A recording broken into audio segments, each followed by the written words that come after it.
me, guys. I got a bum wheel and a freaking tiny bladder and an enlarged prostate. Okay? We need to fix one of those things. You got a tiny something. I don't know. I got to get really close to the bowl, Jeff. Sometimes the balls even get in the way. I've heard that happen. Fly high, short king. Oh my gosh. Oh, I'm pulling up the YouTube. Yeah, I usually get a notification. I haven't got it. I'm glad that's all you're pulling up. You got me nervous there first when those jokes were going. Mardi Gras over. I wasn't going to flash a boob. I don't think that's what he was talking about. Well, he said pulling things up, so I... Yeah, well, yeah. Hey, Martin. Hey, Paul. Hey, Wyo. Jordan Ford. Elon Bush.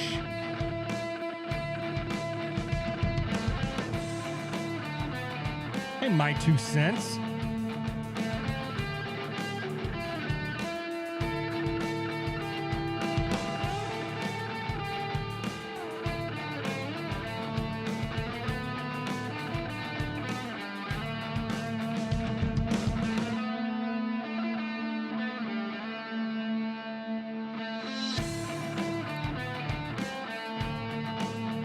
Oh, you've got a respect in there, Michelle. I saw. You're lucky I actually do respect this. You know why, I was right? going to exit out, yeah. Yeah, okay, all right. I figured you did. Yeah. You're lucky I like You're this. lucky I like this. I have to get the Sharpie out.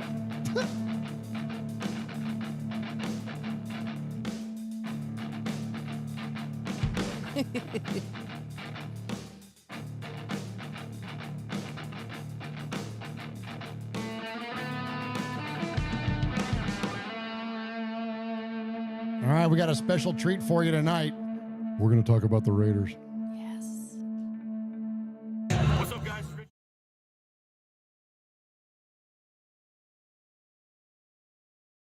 Hey, it's Mike Garafolo, NFL Network here in the home office, and you are listening to the Raiders Fan Radio Podcast, taking that lighter journey into the dark side with Murf, Swag Jeff, and Michelle. She's got great hair. It's a little pink, it's a little purple, whatever it is. I'll tell you what, if I could grow it, I would sign up for that color today. So listen to her and the entire crew as they give you all the information on the Raiders on the podcast that benefits the One Nation Foundation. It's a great cause. It's a great pod. Tune in, turn it up. Here it comes. All that Raiders info and takes coming at you right now.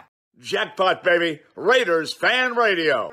Oakland, L.A., Oakland, Vegas, Raider Nation, wherever, forever. You got your old Uncle Mosh and Raiders Fan Radio from Murf's Man Cave, taking a lighter journey into the dark side. Sit back, put your feet up, pop a top, and enjoy the ride. Here we go! Look left, look right, Kolesnikov, a leaping pass, touchdown! We miss you, we love you, and we'll see you in the Hall of Fame. When you have great coaches, then after you have great coaches, you get great players. You have a great organization, and you tell them one thing: just win, baby. Way up the middle, intercepted Filipiano at the 50, time running down. Oakland football, and I think Oakland victory. The Oakland Raiders have scored on the most zany, unbelievable, absolutely impossible dream of a play. Well, I love this team. I think this team can win. I think this team can win. You are listening live to Raiders Fan Radio. Take it away, guys. Why? Thank you, Brett Musburger. What is up, Raider Nation? Your buddy Murf in the wrinkled white shirt. Coming back to you live here. Laundry day. Should have ironed it or at least threw it in the dryer or something. Anyway, sorry about that. But anyways, appreciate you joining us for this episode number 371 of Raiders Fan Radio, where we have plenty to talk about tonight because we finally got done with the draft. Let's go. So we know what who the Raiders that are, and we don't have to worry about talking about the Raiders that aren't, although we'll probably briefly, and I mean super briefly, tiptoe on the Shedeur thing. Because there was one thing that Delaney Walker had to say about it I thought was interesting. Yeah, okay. But outside of that, we don't want to talk about that because he's not a Raider. So we're only going to talk about Raiders. So anyways, we appreciate everybody joining us live tonight on the show. Appreciate everybody that's in the chat room. Appreciate everyone that is in there joining us live at 4 p.m. Pacific, 7 p.m. Eastern each and every Wednesday. They're at youtube.com/Raiders Fan Radio. And also appreciate everybody on the audio podcast. All of those of you that listen on Spotify and Google and Apple and iHeartRadio and Pandora and Amazon Music. I always forget about that one. Ask your internet-connected device to play Raiders Fan Radio, and guess what it'll play? Raiders Fan Radio. The dulcet tones of the three of us. What more could you ask for than that? Exactly. We appreciate your support because the support of this show, while we love your support of this show, more importantly, though, that support goes to the One Nation Foundation, which is our nonprofit organization that we founded when we realized that we could make some money with this show. And so we give to Raiders-related charities. We most recently gave to the good folks out at Raider Dad, who are taking underprivileged kids and their parental figures to Raider games and providing tailgate experiences and swag and all kinds of good stuff for them. And so we're very proud to be partnered up with Raider Dad and just did that this last week. And then also we're partnered up with the Blitnikoff Foundation and look forward to writing them a big old check here at the end of the year at their annual crab feed. So thank you very much for your support of this show. We love all the super chats. We love all the merch purchases. Anything you can do to help support this show supports the foundation. And even if you can't contribute monetarily, all we ask is that you just hit a like, hit a subscribe, hit a thumbs up, tell a Raider friend about us, and help us promote this show because this show, again, the bigger that this thing gets, the bigger the foundation gets. It ain't about us. It's about growing that foundation so we can give to some great charity. So we appreciate everybody that is in there tonight. And we've got a ton to talk to. Yeah, in the chat room. Yeah. Oh, that's right. There's a ton of people to talk to in there. But we're going to converse. We're not going to just talk to them. We want to hear your feedback too. Want to hear from you, Raider Nation. Let us know about what you think about this draft. And as we go through the night, and we're going to run down some draft picks. We've got a lot of fun stuff to get to tonight. So I don't do this show alone. So let me go ahead and turn it over to the man that adorns the right side of the poker table just for a little bit longer because we're actually building a fan cave now. So we can finally get back to a proper studio. But so let's go ahead and turn it over to my best friend and yours. He is Swag Jeff. What up, Swaggo? Give style and then profiler. You know, I say this every year, right? After the draft, this is our year. This is our year. I think it really is our year. I think so too. I think We did really, really good, man. We did really good. I was fired up from the first pick, obviously, all the way to the UDFAs, and we're going to talk about all that stuff tonight. But yeah, man, I'm fired up, man. I mean, and why not? You know, there's some adults in the room. They made the right decisions. They did the right things. We traded back. We did awesome stuff, got extra picks, got impact players all throughout the draft, and I can't wait to talk about it. And so can, neither can all these folks in the chat room. So shout them out. Yeah, Paul is in there. Jordan Ford, Richard Hardy, Jay Jackson, Raider Lorian, John Ogle, Wyoming Raider, OG Todd Monday in there. Vinny, hey, Todd. Yeah, Vinny Thomas in there. My 2 cents is in there. SoCal Sal is in there.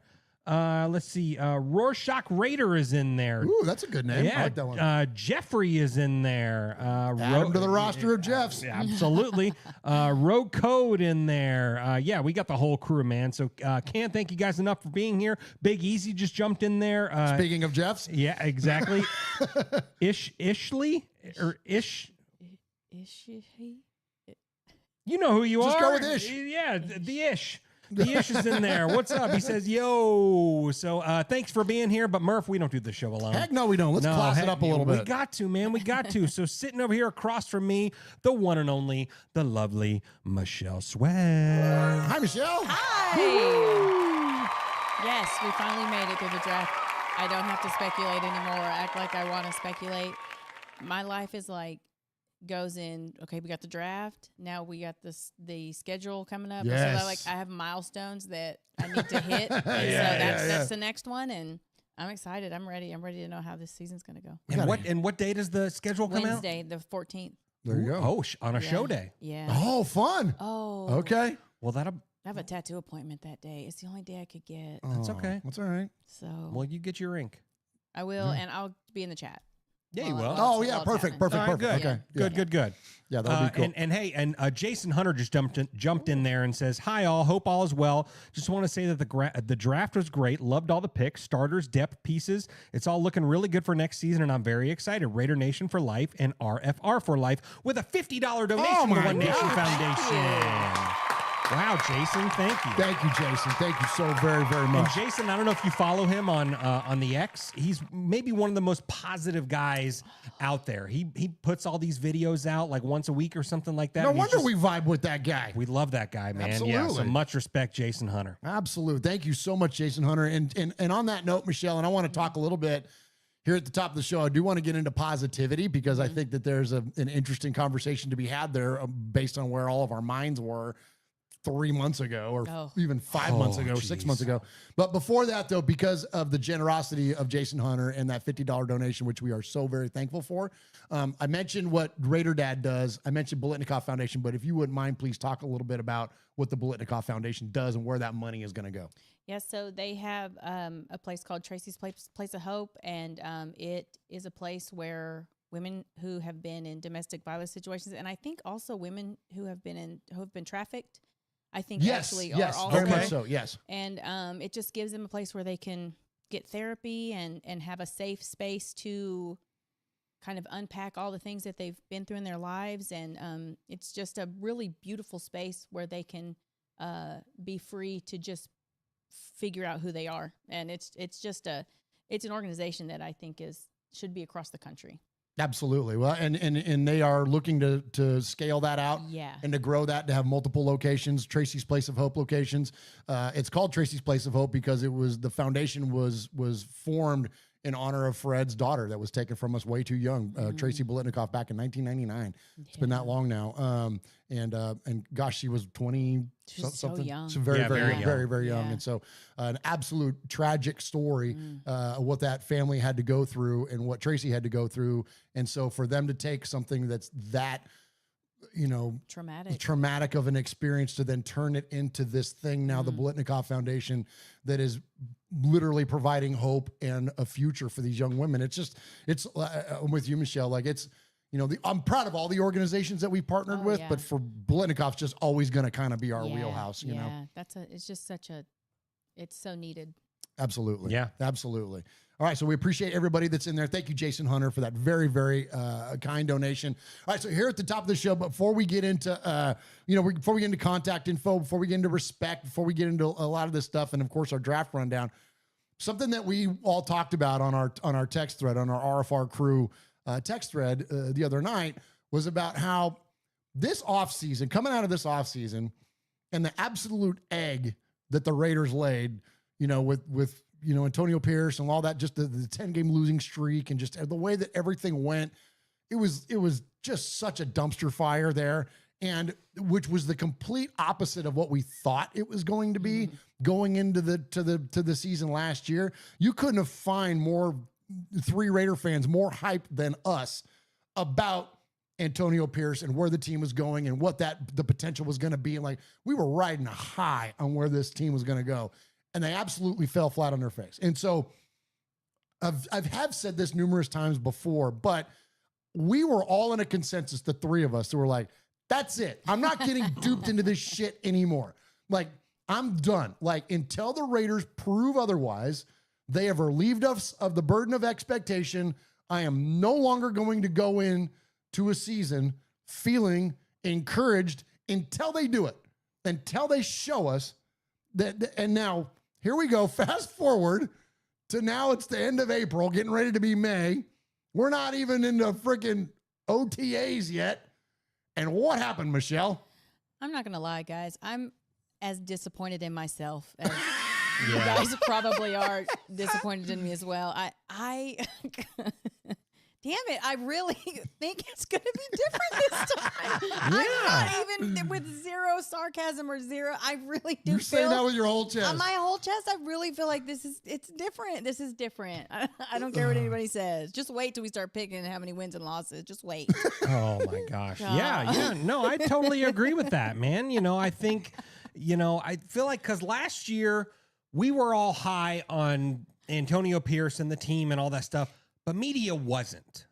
Right. Oh, yeah. So, like, we kind of had that, little, part of us, or, hearing, the buzzwords and stuff people were talking about, saying, well, they're not going to be great. Antonio Pierce is unproven. He's this, he's that, he's this, he's that. And so it kind of grounded us a little bit. We were still high on Antonio Pierce and all that stuff, but nobody else was. We really thought we knew something they didn't know. Yes. Yeah, exactly. That's 100% the truth. We're like, we've got this shit figured out. Everybody else is crazy. Exactly. Yeah, but it turns out we were the problem. Exactly. We were the problem. Yeah. Well, you fast forward a year to now, and media's like, the Raiders had one of the best drafts of the whole draft process. They get an A to an A+ or whatever it is. And so, like, we're high on this, and obviously we loved our draft picks, and we loved our, free agent signings and all that stuff, and we love the smart, calculated moves that this front office with Pete and John and all that are doing. And, but now we're getting encouragement from other folks, and we're going to hear from some of them here in just a little bit. But, like, I mean, it's positivity. So, like, how can you not be all in on what we got going on right now? Yeah, I 100% agree. And we won't get into the details of it yet, because we're going to get very detailed here in a minute. Sure. But Michelle, it's wild to me that, like, because we're all pretty positive people by default. Yeah. And like I'll get comments on the Twitters there and stuff, and people will be like, gosh, Murf, your relentless optimism, and aren't you tired of that after 20 years? Yes, I am. I am tired. I'm exhausted. I'm fucking exhausted. I'm exhausted being upbeat about the Raiders. But it's so ingrained in me to look for something positive. And I can honestly say that there have been plenty of seasons where my search for something positive has been justification for why it might be a thing. Where what Jeff's saying, it's not, you ain't got to go looking hard. Again, we're going to get into the details of it, but the overall response and the actions and the course of this team so far, like, it's not just riding on an emotional finish and cigars in the locker room. And I don't want to just turn this into talking shit about Antonio Pierce, because I love that guy. Yeah. I still like him, but I just don't think he's a good head coach. But, like, it wasn't that emotion. It was like, there's that old adage that discipline will overcome motivation any day. It's like that whole, like, don't be too high, don't be too low, what's the plan, what's the path, that's the thing. And it was like, that wasn't in place last year. It was all emotion. It was all the culture change we were going to have, and it was all the Raiders, and it was all that. That's what we were riding on. Well, those things are fleeting. Now, the stuff that they're doing, it's not rah-rah shit. It's not, Pete Carroll yelling Raider. Shit, Pete Carroll barely wears Raider gear. Yeah. You know what I'm saying? And I don't think that's a terrible thing. We've already seen what the other thing looks like. And so now I'm just thinking, Michelle, that, like, I don't know. It, like you said, it feels different this time. It does. It does. It really does. Also, though, hearing everybody be so positive about the Raiders is also off-putting. Like, I just can't be happy, because when they're shitting on us, I'm like, what the fuck? But now everybody's like, oh, the Raiders A+, B+, and I'm like, okay, well, now it's going to be bad. Yeah, my because team's y'all name are out your damn mouth. because now y'all are talking good about us. Okay. Yeah. But yeah, I don't know. Where's my clown nose? Because it does feel different. Making, like, quiet, calculated moves, trading back, getting more draft picks, like those kind of things that aren't flashy. They're not fun. Yes. But they are how you win championships. And so it does feel, I don't care. It just feels different. Oh my God, I said that I've said it. I think since I became a Raiders fan, it feels like I've been saying it feels different, but this really does feel different. Yeah. No, I totally agree with that. So, so there's a lot happening in the chat. Oh, okay. Talk about it. Yeah, Yeah, so there is. Big Easy says, for all you guys do at RFR with these awesome charities, Raider Nation for Life with a $20 donation to the One Nation Thank you, Big Foundation. Easy. Thank you, brother. Yeah, for sure. Thank you so much. Matthew Mangus, I think he was talking about Michelle, says breaking out the clown nose, but became a member for 15 months. Hey, wow. 15 months. Yeah, thank you, Matthew Mangus. Yoshi says, words cannot express the excitement that I feel with a $50 donation to the One Nation Foundation. Yoshi. And then Jason Hunter jumped back in there, says, yes, you guys, I post every day. Sometimes people just need a word to make them feel better. I was in a dark time in my life when I looked in the mirror and said, you are awesome. Don't let one dull your shine. So I say it every day. Sometimes that's all someone needs to hear. So much love and respect as always. But he gives a $100 donation to the One Nation Foundation. Wow. And our scorekeeper, Jordan Ford, says that's $250 in 19 minutes. Oh, my To the One gosh. Nation Thank Foundation. you so much, everybody. Thank That's you. incredible. All those names. Thank you Wow. so much. Who said it was Yoshi, Jason Hunter, Big Easy, Matthew Mangus. Yeah. Thank you so much. Yeah, And then can't Jason, thank you guys enough. Thank you enough. That is incredibly, incredibly kind. You guys, when we have nights like that where we see these kinds of donations come in, I say it every time, and it's genuine, and I hope that you all take it as such. We could do an entire show just thanking you for your generosity. Yeah. I mean, it's Agreed. and we really go out of our way when we're presenting these checks or we're at these events, and we make sure that the folks know that this is not from us. This is from the generosity of the listening audience of Raiders Fan Radio. That's where this is coming from. We are just vessels. We're three knuckleheads with microphones. That's it. You all are the reason that all this happens, and it doesn't happen without that level of generosity. So I cannot thank you all enough for that. That just blesses us, and more importantly, these organizations that we're going to give it to even more. So thank you guys so very, very much for that, man. All of you. That's Absolutely. Well said. So, hey, Murph. Well, hold on. Raider Ryan became a member. Oh, we did. Good. For 8 months, and he said, I myself, after 5 to 6 games into the season, vowed to not get too excited until they can prove it. Don't believe in shit until shit happens. Oh, nice. I like that. Yeah. Nice. Well, thank you for the membership Yeah, there, thank Raider you, Ryan. Thank you. Sorry, I was caught in between buttons there. It happens. That does happen. I was looking for this one because we have so many new members. Oh, member. Member, cabrón. Member? You member? You don't member? You member? Member? Shit, you cried a lot. I thought you remember. Love George Lopez. But I appreciate you guys so very, very much. That's incredible. That's incredible. All right, well, let's get to some draft talk. But before we get to that, let's go ahead and hit a little bit of contact info. But before we get to contact info, Swag Jeff. Yes. Because I can follow my own notes. Yeah, you can. We always take our episode number and tie it back to something significant within Raider Nation. This is episode number 371, and that honor goes to Swag Jeff. And Swaggo, who do we have tonight? Absolutely. Well, we don't have to go that far back for this one, episode 371. So we're going back to 2020. Oh, so okay. week 17. So the Derek Carr-led Raider offense scores a pair of touchdowns, and the team defeated the Denver Broncos 32-21 to close out their first season in Las Vegas with a record of 8-8. Derek Carr threw for 371 yards. Attaboy, DC. Hey, and prayers up to Derek. Yeah, I saw that. What? Him and his wife miscarried. Oh, no. Oh, that's awful. Yeah, awful. Sad. So much respect, that's and our awful. thoughts and prayers go to you, Derek. Absolutely. Yeah, Absolutely, absolutely. Derek. Yeah. Okay, I'm going to hit a button now. Hit a button now. Woo! Woo! Hey, Raider Nation! You got your old Uncle Mosh here with an updated contact info. So sit up, zip up, shut up, and pay attention. You can call us at 909-345-3346, or as Murf would say it, 909-345-3346. How about emailing me? You want to email me? Email me at show@RaidersFanRadio.com. Or what about reaching out to us on some of that social media stuff Swaggy likes? Try Facebook at Raiders Fan Radio Podcast. The Twit at Twitter at Raiders Fan Radio. Insta something. Instagram at Raiders Fan Radio. The tiki-tiki-taki-talk. TikTok at Raiders Fan Radio. Or what about the Twitch? Some of you have their Twitching. Anyway, Twitch at Raiders Fan Radio. Or if you don't like that, go to the YouTube. America, go to the YouTube. YouTube.com/Raiders Fan Radio. Oh my God, if that wasn't enough, If that wasn't enough, go to your podcast provider and search Raiders Fan Radio. Holy crap, that was a lot.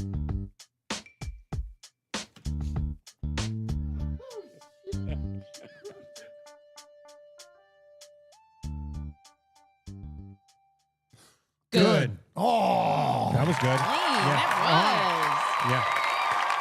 another one voicer. Yeah, that was It solid. was a one voicer.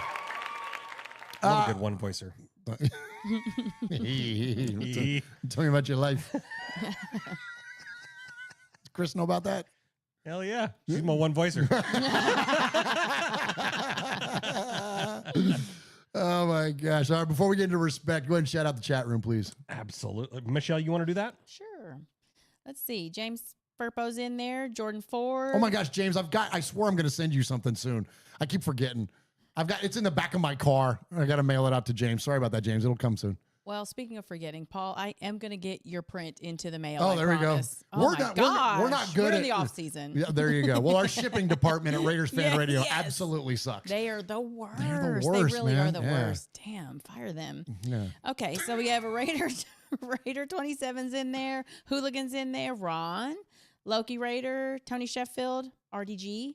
Let's see, YO's in there, SoCal Sal, My Two Cents, Richard Hardy. Got a lot of people in there. Awesome, man. Good deal. Thanks, Appreciate everybody. all of you being in the chat room tonight. And so here at the top of the show, we don't do props. We don't do shout outs. Nothing wrong with those things, but we're Italian. We like to give a little bit of respect.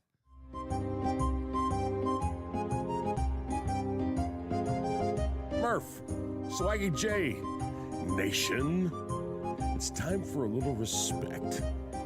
You know, respect ain't bought, it ain't sold, it ain't demanded, it ain't negotiated, it's earned. And without blowing smoke or giving shameless plugs, we want to say salute and much respect to the following folks.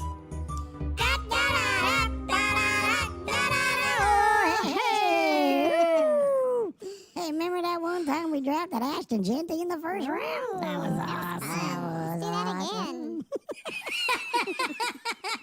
Just draft him twice. Hell yeah. Oh my that's gosh. so funny. Oh my gosh. Is it though? Well, yeah. It's always funny to us. Funny to us. It's and always that's funny. really what matters. Well, that's true. That's true. This show, as we say, is a dog whistle. You know, Yeah. not everybody's going to hear it. I'm glad that segment's back. We went like a long time without doing the high pitched stuff. Well, because everything was like thrown together. No, you don't have to defend it. I'm No, just I'm not- telling you that I'm glad it's back. well, I'm glad thank it's you. back. Thank I think you. everybody's glad it's back. Let me see. Maybe one or Okay, maybe one or two people. But Yeah. I'm glad it's back, and that's was all for that you. matters. Yeah, this is for you. That This is one for that person one there. person. Yeah. But for anybody that cares, we're in a very temporary setup here as I moved, and we got the new fan cave is under construction. I cannot wait for us to get back into a purpose built area, and this one's going to be even better than the last one, in the original fan cave. It's going to be so cool. We're going to have all this custom lighting and shit. It's going to be, oh my gosh, it's going to be so bad, guys. It's going to be great. So anyways, we'll be there soon, and we won't be here in the freaking cabin in front of wood stoves and pictures of Lucille Ball. Not that I don't love Lucy, but you know, Michelle's got a gun closet behind her, for crying out loud. Like, it's like, you know what I mean? Like, We're gonna bring that down there. Oh, to good. the new fan. I would like that to stay behind me. Thank you. just We that are in the one. woods, just in case I need to, yeah, that's true. You never know. just in Yeah, case when I a need to put bobcat something might on come me. rolling up. Yeah, or a coyote. All right, so here at the top of the show, we like to give a little bit of respect. Let's see. So I kind of liked it that you guys went first last time. Okay. So do you? Oh, okay. Yeah, I can go first. You want to go first, Go for Michelle? it. Yeah, okay. So my respect is for Steve Wisniewski, who he good did one. the second and the third pick, I think, right? In Yes. the draft. Yeah, yeah. And when Willie Brown used to do it, he would always remind everybody about Mother's Day and wish all the mothers a happy Mother's Day. And he continued that tradition. And I love that they are continuing the tradition. So that's my respect. Absolutely. Let's go Good ahead and call. just check in with Wiz at the draft. Team Steve Wisniewski. NFL fans here in Green Bay, are you having some fun tonight? You guys are absolutely amazing. amazing, and I get the privilege of representing some other amazing fans, that being Raider Nation. Hell yeah. I was blessed to play 13 years with the Silver and Black, and the man who used to always make this pick is a Raider legend, an NFL Hall of Famer, Willie Brown. And I want to give a shout out to Willie Brown. His tradition in this place was he wanted to give a heartfelt appreciation and thanks to all the mothers of the NFL community. It's 2 weeks till Mother's Day, and he always wished them an early Happy Mother's Day. If you're a fan of the NFL, if you're a player in the NFL, if you're a coach in the NFL, you likely had a very supportive, encouraging mom or mom figure that sacrificed to make that dream possible. Tonight, we have another dream being made. All right, there it is. So we won't get to the pick because we got that later. But just an incredible tradition. I'm with you, Michelle. It was so nice to see that come back. You know, when Willie first started doing that, he would say how old his mom was, and like he would be like, my mom's 97 years old. You know, my mom's 90. Well, I can't remember what the numbers were. And then it was like it was like sad. Then he got to the 1 year. He's like, I lost my mom this year, but don't forget, you know, get out there, take your mom out to eat, buy her something nice, get her some flowers. And it was just like, I'm getting chills. It was like such a sweet moment, like because Willie was just obviously a legendary player and even as a coach and whatnot, but just to hear that, like that sweetness out of that man, like it was just so cool. And I was pleasantly surprised after Willie passed, Charles Woodson started carrying that tradition on. And then it just went away. Like, then we stopped doing it. And I was like, why? No. So that for Wisniewski to come back and do that, Michelle, I'm with you, man. I got so much respect for that and respect for the Raiders organization for doing that. And he didn't just, you know, touch on it and move on and be like, hey, you know, like he leaned into it. He really did. And he made it a point to do that. And he really not extended it, but he really leaned into it. Yeah. And I was really glad he did that. Yeah, it was really cool. Let's go, Michelle. Really. Yep. So mine, I'm going to respect a once a Raider, always a Raider. He's still in the league. Unfortunately, he's not signed with us anymore. But I want to give respect to Hunter Renfrow. Yeah. Hunter Renfrow. Fly high, king. Yeah, absolutely. So so we're all heartbroken that he's not going to be our slot machine, not going to be our GOAT anymore. But he'll always be here in our heart. You know. So absolutely. yeah. So much respect to him. But he revealed that he was diagnosed with ulcerative colitis. Yeah. Last year, and so he had severe weight loss. He was down to like 150 pounds, and it was like flared up due to stress. Fuck you, Josh McDaniels. I really feel like we should blame forever him. because I'm sure that played a huge role in that. And so, but he actually had 7 straight days with 103-degree temperature.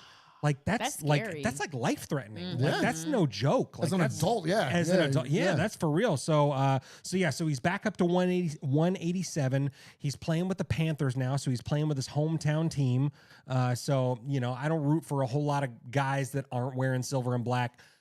Number 13's one of them. Heck yeah. I hope he balls out. I hope he balls out, It's man. not going to interfere with us. No. We ain't facing the Panthers in the Super Bowl. No. Yeah. We don't have them on our schedule this year, so go, do your thing, man. Yeah. I would love to see him return to form and to see him have continue to have a productive career. Because anybody that's like haters of that guy and detractors will be like, he was only good for 1 year. Blah, blah. That dude was unique and special. Ask Derwin James.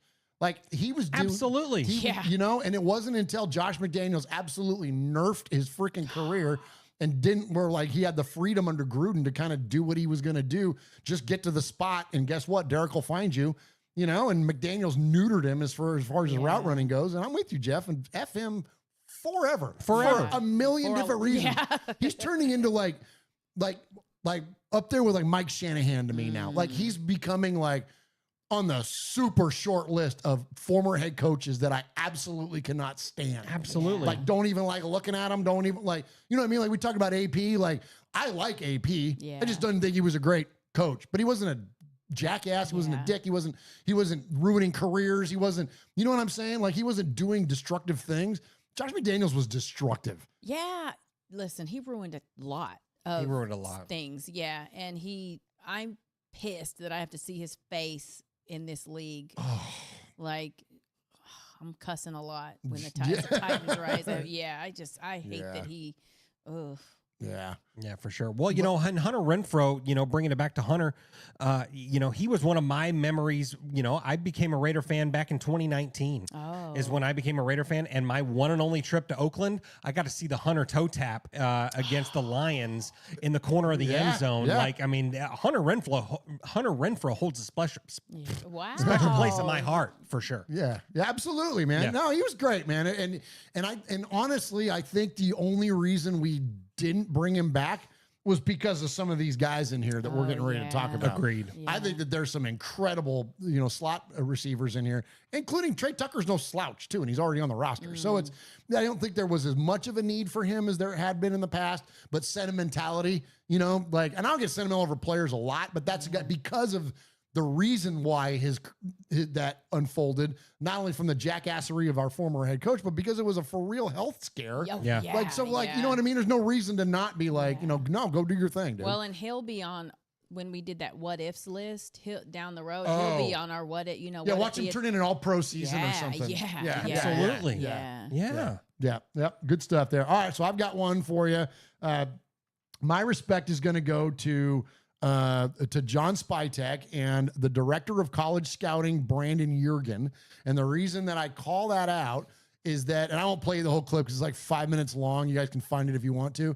But, you know, we can all appreciate what John Spytek has done in this offseason, in the free agent acquisition, in the draft. I think we still got more free agents to go. We got $42 million in cap room. Yeah. We ain't done yet. And guess what? KG veterans don't like to sign until they get well into training camp, if not just right before it or whatever. They ain't trying to go through all this off-season programming and all that when you're 32 years old or whatever. You just want to get in there and just, you know, show me the defensive playbook and I'll be good to go. Exactly. I'll be ready to go when you need me. You know what I mean? Exactly. And so anyway, so I still think there's more to work to do there. But the thing that I loved, Michelle, that John Spytek did was that when he did his final press conference, he had Brandon Jurgen, who's our director of college scouting, he had him sitting shotgun at the press conference and spent 4 minutes thanking his scouting department by name. Oh, wow. Went through the entire scouting department by name. And I thought, that's a damn class ass move right there, right? Yeah. You never see GMs do stuff like that, you know? Yeah, and I think it just speaks to that it takes a whole team of people. It's not just one guy up there pointing and saying, we want that guy. It's a whole team of people. And for him to recognize them, I think it just shows a lot of class. Yeah. Absolutely. Yeah. And selflessness and humility. And like, you know, he's not up there going like, you know, look what I did. Yeah. You know? And so I thought I got just a ton of respect for Spytek in doing that. And if that's the way that we're going to, you know, there's been a lot of talk about, you know, oh, they're, you know, the Raiders are, you know, they've got the adults in the room.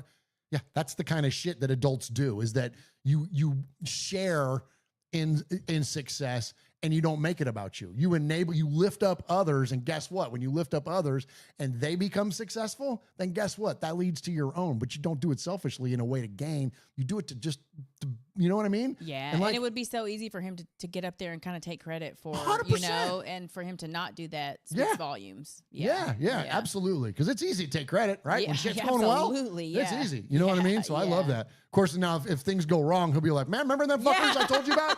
Bring him out. Yeah. Come sit back down here again, Brandon. Yeah. Raider Nation's got something to say to you.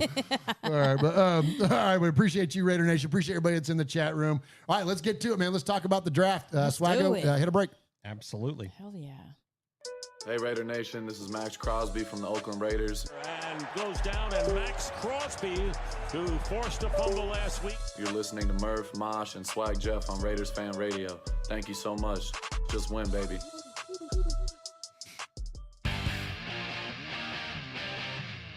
This is Kevin, the Raider Nerd, live at the Oakland Raiders tailgate. Raiders!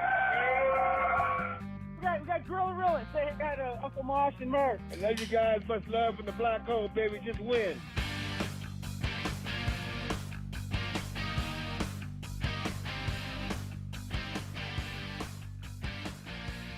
Man, what a fun draft this was. We talked about going into it how we were going to see potentially a Raiders draft that we haven't seen in a long time, and that is with them being smart, responsible, very calculated, with what they decided that they were going to do with the different players. Started right there at the very top of the draft. But also too, it just like there was a fun to this draft that I anticipated we were going to have because of the John Spytek experience in Tampa Bay, where they moved around a lot in the draft. And we've seen the Raiders trade draft picks like for Devontae Adams, and we've seen them make some moves. I remember like Mayock would make moves when he made a move in the second to get Trayvon Mullen. Like we saw some things back then. But the way that when we traded out back to back in the third round, I'm like, damn, this is cool. You know what I mean? Like it was, and I thought, I said on the air here, like I thought we were going to be moving up and down all over the board.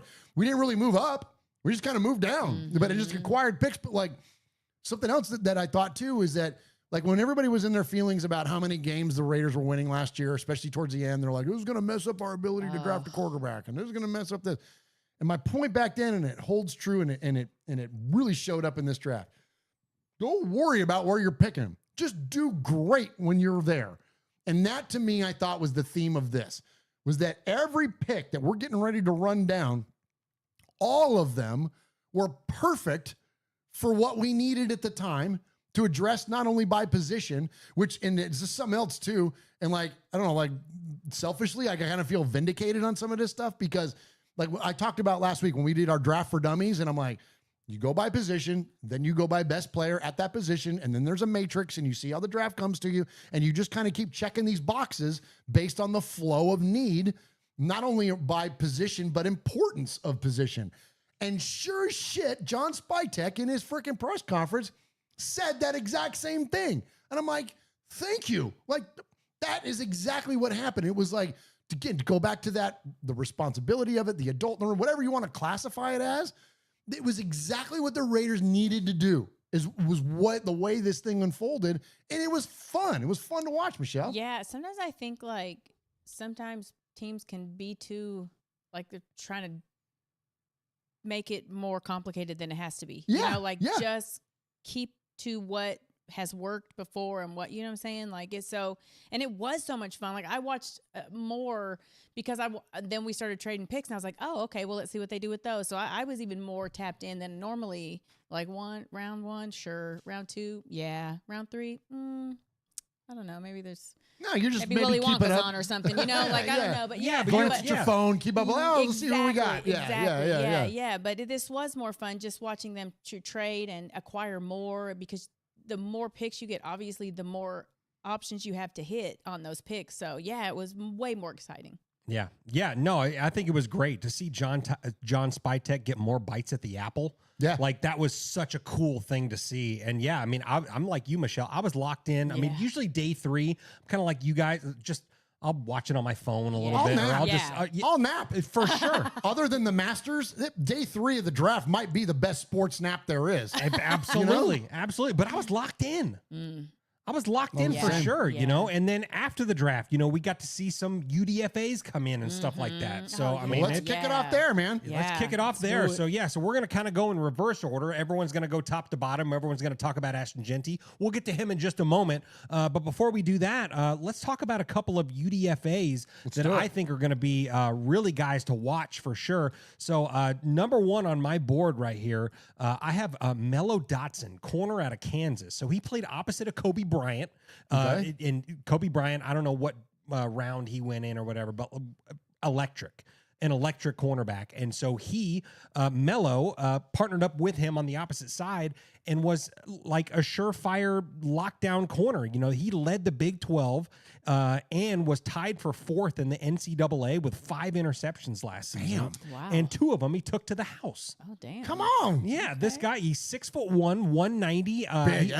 That's a theme of this draft, too. Yeah. Everybody for big. Sure. Everyone big for sure. So he ran a 4.59 40. So a little on the slower side. A little on the slower side. Watch him convert him to safety. Ooh. That'll be very interesting. So yeah, but I mean, this guy's a baller, man. That's like, awesome. I mean, you look at his stats: 5 interceptions last year, tied for 4th in all of college football. Oh, wow. How did this guy slip out of the draft? It must have been speed. I mean, because NFL puts such an emphasis on measurables. That's the only thing that I can think of is people want to stay away from it. But much like freaking Al Davis did in the past, and other teams as well. You convert some of these guys over. We got one that's played quarterback and is going to be a wide receiver. You know what I mean? Go. Like, so I mean, why not move him over to safety? I mean, that's why Charles Woodson moved to safety. That's right. Because you can make up for it with your lack of speed. You can make up for it by just your ball hawk skills and your brain. There you know go. what I mean? You can make up for that stuff. So I wouldn't be shocked if they did something like that. Also, too, one thing I love about Mello Dotson is being that he was the first player that you chose to talk about. This was an all name draft for us. Yeah. We had some awesome names. You know what I mean? Yeah. I love a good football name. Yeah. You know what I mean? And you start us out with Mello. Yeah. I love that. Keeping it mellow. Hell yeah, you are. Yeah, love absolutely. It. Mello Dotson. I love it, man. Yeah, man, for sure. That So just sounds like a ball player. It does. He does. He does. Yeah. So the other guy that I have circled on my UDFAs to watch is Jaw Joyner. Okay. He's a defensive end out of Minnesota. Big boy, 6'5", 265. Gosh, had dang. 14 and a half career sacks in Minnesota and ran a 4.640, which is faster than Max Crosby's 40-yard dash in the combine. That's booking for that big of a dude. For a big man. boy, yeah, Damn. he's flying. So so he's another guy, big wingspan, good first step, good off the ball, can help with the run game and all that stuff as well. So this guy's definitely a guy you want to watch. That's as awesome. one of those guys to make the final 53. That's awesome. It's size. Yeah, Especially man. like when we start getting into the secondary and stuff. But man, I guess we already did a little bit with Mello Dotson there being a corner, but like I just love that we got bigger. I love that. And of course, we love Pause. as Raiders. Who doesn't love that? hey. Tell us about your life. Oh man. Real quick, Please. Tyda became a member for 17 months. Hey, Ty. Oh my And gosh, he said, 17 all love and months. respect are of our family. Oh, Nice. thank you, Tyda. Nice. Hey, Ty, are you joining us for Raider Dad this year? Oh, yeah. I hope he does. Yeah, I hope he's going to make it out there. And Hope that he goes does. for anybody else, too. Anybody else that's going to be in Las Vegas in August.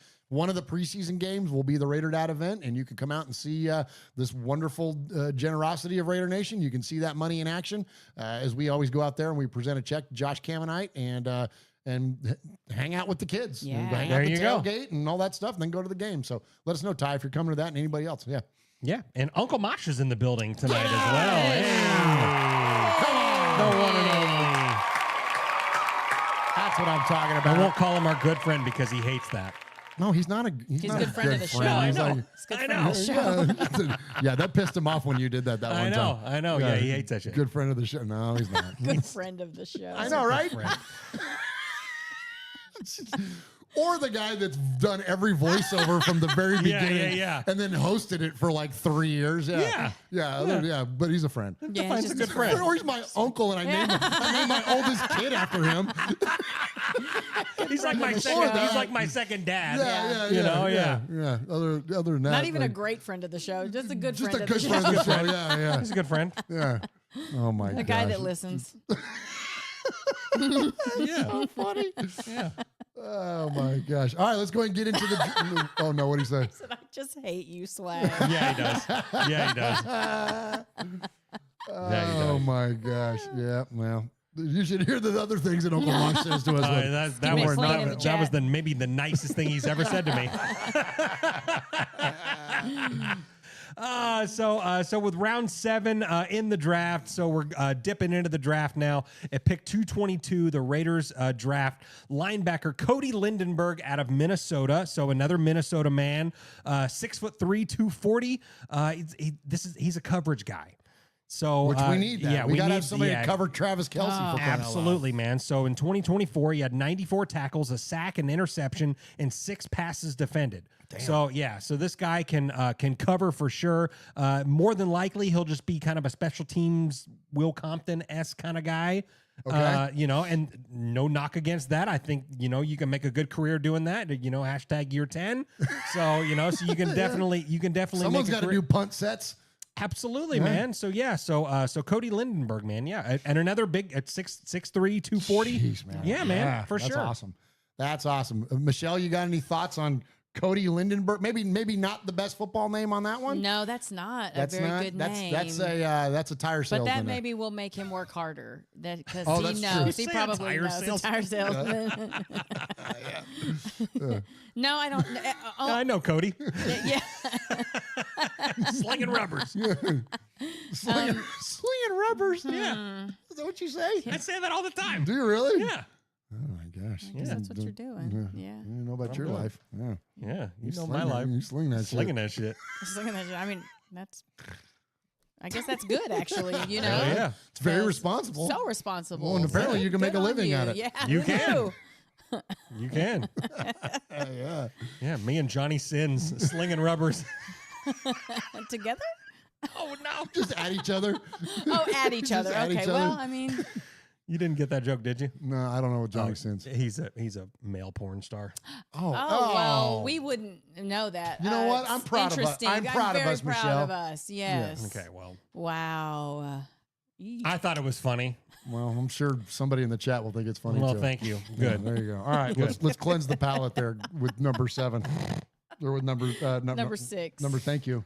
Yeah. And All right. sixth round. Sorry, yeah, my bad, sixth my bad. round. Sixth Pick round. 215. The Raiders select Cam Miller, quarterback out of North we got a Dakota. new quarterback. Yeah, there's our Yes. guy. There's our guy. There's our guy. The future. The future is now. Yeah. Yeah. Out of, North Dakota State. North yeah. Dakota State, 6'1", 212, a huge dual threat quarterback, two-time FCS national champion in 2021 and 2024. Last year, he had 3,251 yards in the air with 33 touchdowns and adding 631 rushing yards and 12 touchdowns. Damn. He set the school record in completions and yards, shattering Carson Wentz's record. That's legit, man. That's legit, man. So, yeah. Once upon a time, Carson Wentz was on an MVP path. You guys remember that? Absolutely. Before he got hurt, Nick Foles ended up helping him win the Super Bowl. But Carson Wentz was but it's not about Carson, but the idea that he was that productive in college, and then here comes this guy. And I love it that, you know, we've got the guy that, I mean, there's a lot of mobility in this. That's the other thing, too. Offensively, there's a lot of mobility and toughness to go along with all the size. And that's going to be really interesting to see how that unfolds. You got, you know, here you got a guy that's, you know, certainly a lot more Geno Smith than Aiden O'Connell is. This is a guy can run your RPOs. This is a guy can run that kind of stuff. You know, where Aiden O'Connell's not doing that. And I will see how this progresses and where his spot is on the roster. But I love it. Anytime you can add dynamicism, is that the right word?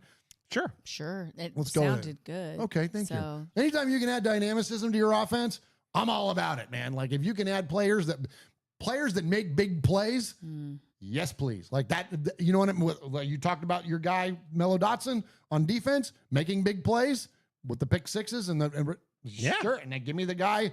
I don't give a shit what college you're at. You're still outrunning other full-grown ass, you know, college football players. Yep. And you're making them look bad, and it's like, good, okay. Yep. You know, take that on to the next level now. I love it, man. And he's a winner. And he's a winner. He's bringing people into the locker room that know how to handle winning and know how to do it and how to lead and all that stuff. I think that's an amazing thing that John Spytek is doing. So, so 2 picks prior, round 6, pick 213, the Raiders pick a quarterback again. This is one of my favorite ones right here. This is one of my favorite ones as well. So quarterback turned wide receiver, Tommy Mellett out of Montana State, 6'0", 200 pounds, fast. 4.3940, which is the 9th fastest among receivers. He had 19 reps on the 225 bench, which is the 2nd most amongst receivers, and had a 41-inch vertical. God dang, man. That dude can hop. He got hops. Yeah. He got hops. So in my opinion, he's the Swiss Army knife. He's our version of Taysom Hill. I know you talked about him being Julian I think he's Edelman. more Julian Edelman. But I think he's a big Julian Edelman. Yeah. I think he's a Taysom Hill kind of guy because he can line up in Wildcat. He can line up in the backfield. He can do all sorts of stuff. I mean, I think we're going to see him pass the ball. I mean, if he makes the team, which I hope he does. But if he's playing wide receiver and he's returning kicks and he's doing that shit, if he's a teamer, you know what I mean? If you got him on teams, then he'll be on the damn roster. Absolutely. Yeah. And funny and enough, be like an emergency quarterback or something. 100%. You know what I mean? Just like you said. And that lines up with Taysom Hill. I think the reason that I liken him more to Julian Edelman is that he's a hell of a route runner and athlete where Taysom's more running back, where this guy's more wide Sure. receiver. And so, and again, I think that's another reason you don't bring Hunter back, is that now you've got this guy that can do that, but has size and speed and all that kind of stuff. So I think you're going to see packages in there. And so, but I agree with you. He's versatile and he's going to be a Swiss Army knife. But where Taysom leads to the running back, this guy's going to lead to the wide receiver side of it. Yeah. More like Taysom is more like almost like an H-back, almost like what Tim Tebow should have been in the NFL, something like that, where this guy's just going to be more like, I don't know. I think we'll see. I mean, we'll find out. I mean, nobody knows anything, and we can all sit here and be encouraged and positive and excited about it. But when you look at a skill set, if that ends up translating to the NFL, Michelle, like we're hoping it's going to, there's no version that he's not going to be electric. Yeah, I like it because it adds a level of like confusion to the nice. To the offense. So, and every time I see an offense do something confusing, I'm always jealous because I'm like, damn, why can't we do shit like that? Right. And now maybe we can. So yeah, I that was an exciting one for me. Yeah, absolutely, man. And funny enough, he played Cam Miller in the FCS National Championship game last year. Funny. Yeah, against North Dakota State. And so he's another guy. He only lost, I think, 7 games in his career as a quarterback at Montana State. So he's another guy. He knows how to win. He knows how to do that. He's going to be another leader in that building. So super fired up about that guy as well. This is my other maybe favorite one. That's not Ashton Genty. This is a fun super one. chat, but I can't scroll back to see it. Oh, no, let's shout it out. Because I don't think, or I'm seeing a Foxy Scorpio in a little bubble, but there's nothing, I can't see it. Yeah, so he says, Foxy Scorpio says, what's the deal with Kuiper's obsession with that kid? Hey, Mel, Mike Hunt stand. Hey, Foxy.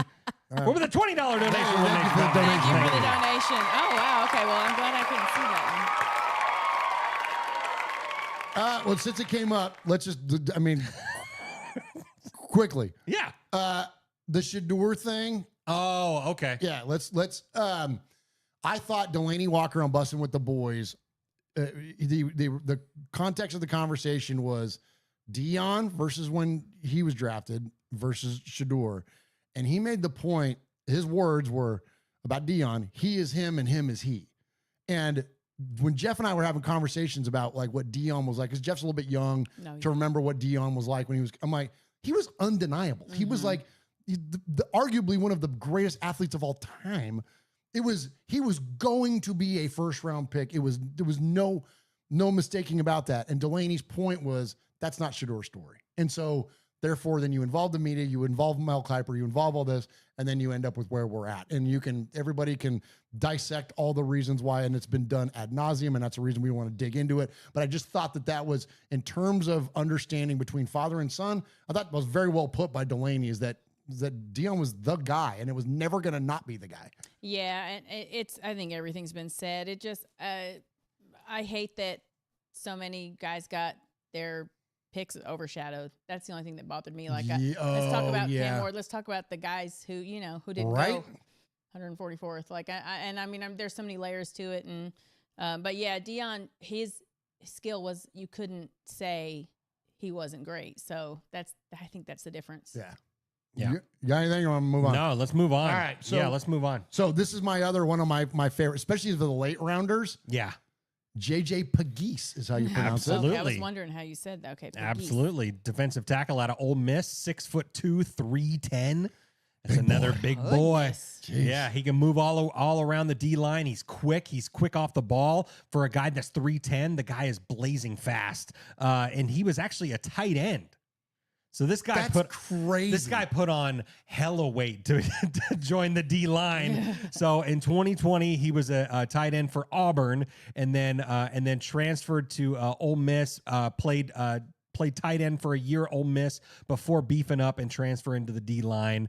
So he was used in Wildcat packages. This is my favorite part of this guy. 100%. So Wildcat packages at Ole Miss, he rushed 21 times for 69 yards and 7 touchdowns just in 2024. And was 25 of 26 on first down conversions. Wow. Come on, dude. That's so freaking, you talked about so fun. Having surprise. Okay. Yeah. So you put Tommy Mellett and JJ Pegues in your backfield.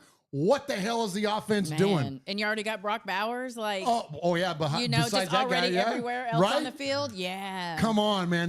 That is freaking cool. Yeah. I love it, man. I love the versatility and you know what else? Where else that kind of shit's gonna show up? Speaking of special teams. Yeah. Direct snap that sucker to him on a freaking fourth and 1, 4th and 2, whatever. Yeah, absolutely. Shit, 4th and 6 with being 3-10. Yeah. So he wants to stick their nose in and tackle that guy. Yep. I love this, man. I think it's spectacular. Yep. And then even too with Mellott being able that he can throw, because that was always the cool thing about Shane Leckler. Like, I'll never forget that pass that he threw to Kevin Boss on that fake punt. Like, Shane Leckler was a quarterback in, I don't think it was college, I think it was high school, but he could throw. So if you've got freaking Tommy Mellott as your guy holding for kicks or holding, you know what I mean? All of a sudden he slides out there and dumps a pass off to JJ Pegues, who gets 310 barreling down and freaking absolutely with 4.7 speed. Oh my gosh, I love it, man. Yep, I'm fired I do up. too. I'm fired up. Too. So we didn't have a pick in the 5th round. So if you jump up to the 4th round at pick 135, we're going all name team right here. Absolutely, absolutely. Our boy Tonka Hemingway, defensive tackle out of South Carolina, 6'3", 285. Another big boy, 4 sacks and 29 pressures last year. So he's a great depth piece. We struggled a little bit on the D line or on the interior of the D line when Christian Wilkins went down last year. Yes, we did. So this is going to be another guy. He's quick. He's great with the run stopping, but he's got the juice to get back there and get to the quarterback as well. So I think this was a solid depth pickup. Absolutely. And I love that we bolstered our depth, because that's one of the things that, like, when you look at our team, Michelle, we can point to the high spot, especially on the defense. Like, we've got a pretty freaking good defense. But like what Jeff's saying, you go one player deep and all of a sudden it falls apart. So I'm with Jeff. I love the depth, and not only are these players deep, but then they're versatile on top of that. Yeah, because when Kuntz or Christian Wilkins, like when they fell out, it was like, oh, okay, well, it's just Max now. Exactly. And so having depth it's critical. It's critical to the defense being able to make it through the season.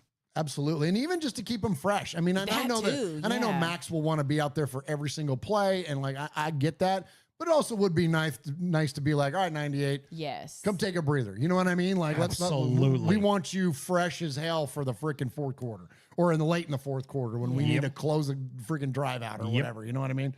So no, I love that. I love that one. All right. So next up, you're going to love this one. I love this guy. All right. Yeah. So round 4, pick 108, the Raiders select Dante Thornton Jr., wide receiver out of Tennessee, 6'5", 205. As a Tennessee fan, I love this pick, man. I watched this guy all season long.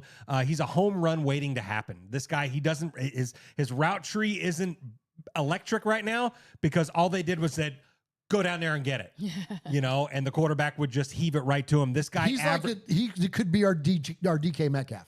100%. I think that's what this guy could end up being. This could end up being an X receiver for sure. Just the home run. This guy in 2024 averaged 25.4 yards a catch. That's like Cliff Branch level. That's 100%. Speed kills, man. That's bananas. And you know what I love about this?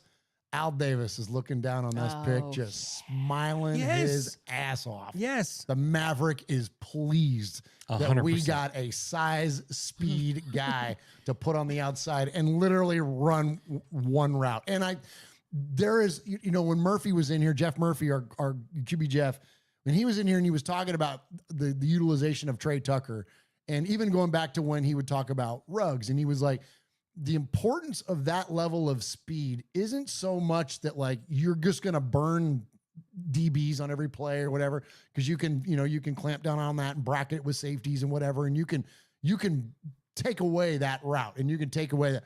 But what it does is it pulls everybody away from the line of scrimmage, and it demands all that attention away from the line of scrimmage. And then guess who gets to go to work? Brock Bowers, anybody? Right? You get those guys, or once upon a time, Hunter Renfrow, hopefully soon, but like that's now the guys that are going to go to work because the attention is so far. You send Trey Tucker and Thornton on freaking 9 routes, send them downfield. Guess what? They're commanding at a minimum 1 safety and 2 corners, probably 2 safeties and 2 corners. guess what now? Like, now who's going to cover the guys down low? You going to put a linebacker on Brock Bowers? Sweet. Yeah. Thanks for that. Yeah. You know what I mean? There's your mismatches and your surprises, I Michelle. love Like, those. I love anything that can pull away from the line of scrimmage, the better. And then, oh, yeah, by the way, and I'll save my full run on this, but like, the more people you pull away for the line of scrimmage, who's that best for, Jeff? Absolutely. Our number 6 pick overall. Yeah. Bingo. Jeff's camera has frozen. Oh, no. All right. I'll fix it. Go ahead and keep talking to us, Swaggo. All right, good deal. Oh yeah, I am frozen. So we jumped Let to it the go. Yeah, jump to the third round at pick 99. The Raiders select Charles Grant, left tackle out of William and Mary. 6'5", 311. This guy is a 2-time FCS first team All-American. So I'm telling you, man, ball is ball. Just ask QB Jeff. So yeah, this guy is the best of the best in the FCS. Is a strong backup, I think, for Colt Miller at the left tackle spot. But this guy can also shift around a whole lot across the line as well. So I mean, you know, I know Colt Miller, he just reported to OTAs today, I believe. And so his holdout or whatever that we were talking about, you know, I think that was very short-lived. So I don't think that that'll be, you know, I mean, if we don't see Charles Grant on the field, that probably means that Colt Miller's balling out. So, but I think this guy could potentially be the left tackle of the future. I think at the very minimum, he's a very strong backup. Love the pick.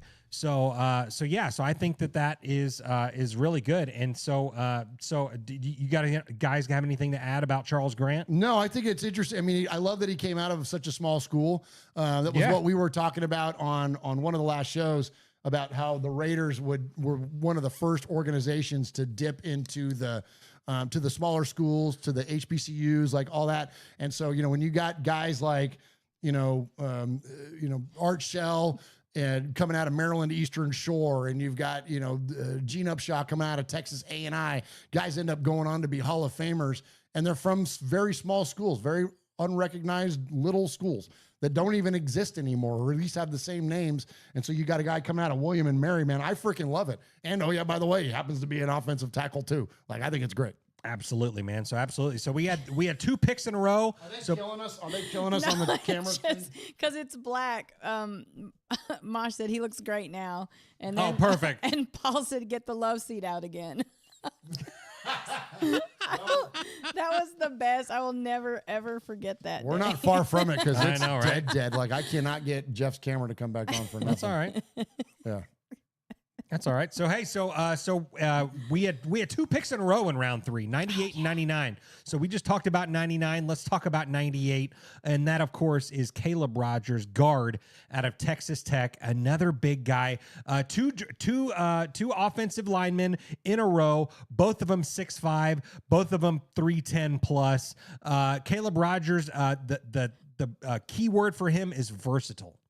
He's a versatile guy. He can play guard. He can play tackle. So he played all of 2022. He started all 2022 at Texas Tech at left tackle. All of 2023, he started at right tackle.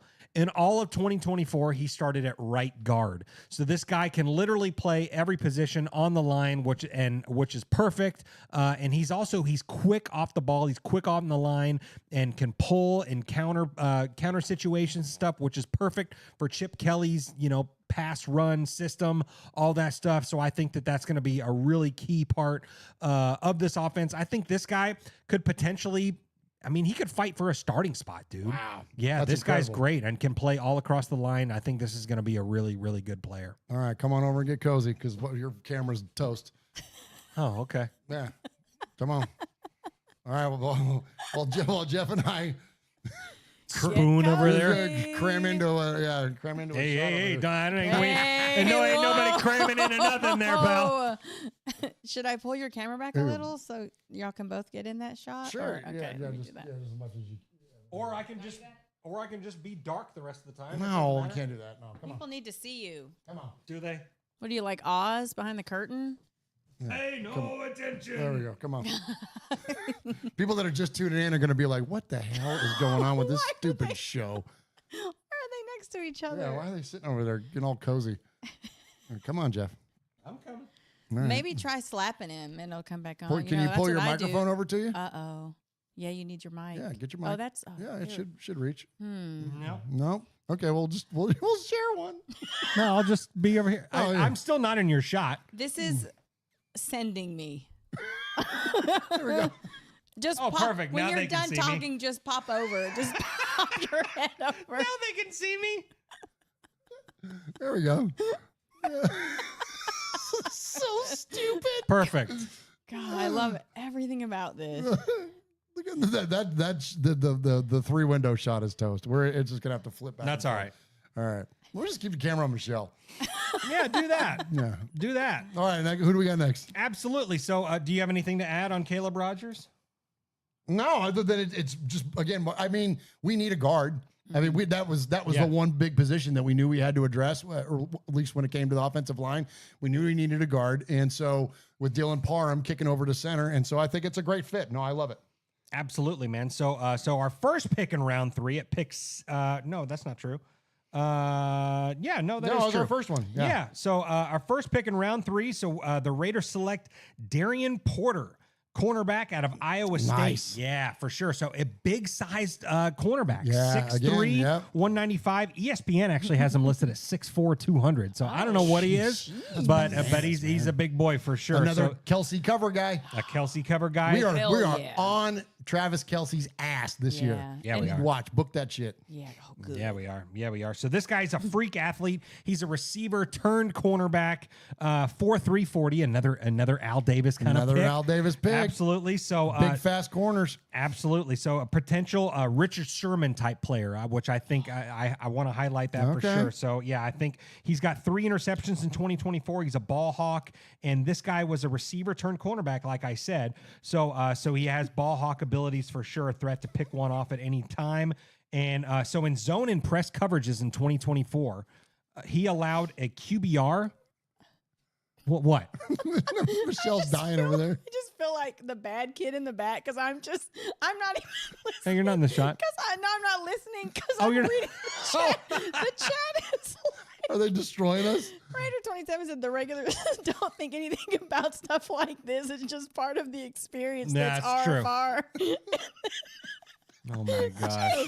said y'all turning this into an alternative lifestyle show. Oh my gosh. And then Wyo called it the snuggle cam. So in zone and press coverages in 2024. Oh my god. And then Ron said have Swag pretend to be a ventriloquist.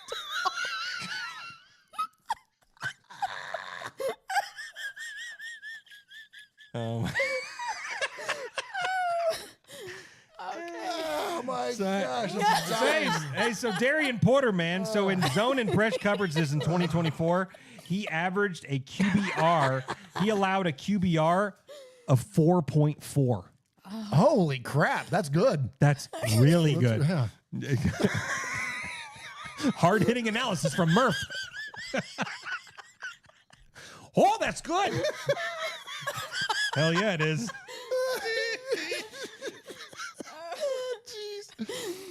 Oh man, this is gonna be tough. said This the is love gonna boat. be tough to get through. It is. This is gonna be tough to get through. Oh my gosh. All right, You're doing great, Swag. let's get. Oh, thank you.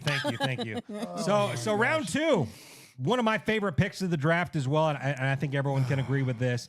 Round 2, pick 58, the Raiders select Jack Besh Yes. out of LSU. That's an exciting one, Yeah, That's a good one. I love this guy, man.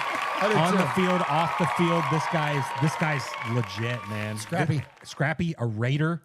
You know, Yes, for sure. yes, Yeah, yes. So 6'2", 215, a former tight end at LSU, turn wide receiver at TCU. This guy can play in the slot. He can play outside. He's a blocking wide receiver. Because, with his experience at tight end, the guy knows how to block, which is great. It's going to help Ashton Genty out for sure. This guy was the Senior Bowl MVP down in Birmingham. So 1,000-yard plus receiver in 2024. Only one drop, pal. That's bananas. Only one drop in all of 2024. The most sure-handed receiver in this entire draft is Jack Besh. So he was a Biletnikoff Award finalist nominee there. And of course, everyone knows about his brother. Oh, His brother tragic. Tiger. Yes, his brother Tiger, who unfortunately lost his life at the terror attacks in New Orleans, which you and we were there my wife the night before, the day before. You guys were there. So unfortunately, he lost his life, but he was a diehard Raider fan. Tiger was. That's wild, man. So I think coming home to Vegas, Jack, it's got a little extra juice with it. So when he all the interviews that I've seen says that, you're not only getting me, you're getting my brother too, because he's with me every step of the way. That's awesome. That's incredible for sure. And I've got a couple of audio clips here for that. So go for it. Let's go ahead and hear the call first. Hear the call first. Hey, Jack. There it goes. Hey, how you doing? Oh, good. This is John Spytek in Vegas. How you doing, brother? Man, I'm doing great. I'm doing good. You with your family? Yes, sir, I am. All right. I hope they're excited. They ready to wear some silver and black because you're about to be a Raider. Hey, you're getting a dog, man. Let's go. Thank you very much. I appreciate you, Coach. Hey, let's go, baby. Let's go, baby. Go. Come on. Let's go. Hey, I want you to know too how proud of you Tiger is. Okay, you bring that spirit man, I really with us too. appreciate Okay. you. Yes, sir. Thank you very much. All right, we need your best I now. appreciate Okay. you. Yes, sir. Hey, let's go win Super Bowls, baby. All right, you better turn it up now because Coach Carroll's coming and he's more hyped than me. All right. Yes, sir. Let's go. All right. Jack, congratulations, man. Hey, let's go, Coach. That's right. Hey, let's go win some freaking games, baby. Hey, we want you Yes, to make sir. sure that you know how much we care about you and all that you've been going through for sure. But in extension to that, we're counting on you to bring all the that makes you who you are. All right? Yes, sir. Don't Yes, hold sir. nothing back. You're going to hit everything. You're going to catch everything. You're going to run with everything. And I know you're going to have a freaking great time here at the Raiders, man. Congratulations. Yes, sir. Thank you so much, Coach. Hey, Can't wait to get let's up hear it for little Jack, man. Let's go, baby.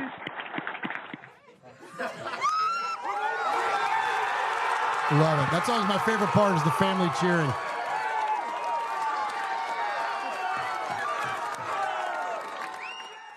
Right there, Michelle. That's perfect. Good enough. Yep. Okay. All right. Yeah, that's always one of my favorite parts is to hear the family cheering on that.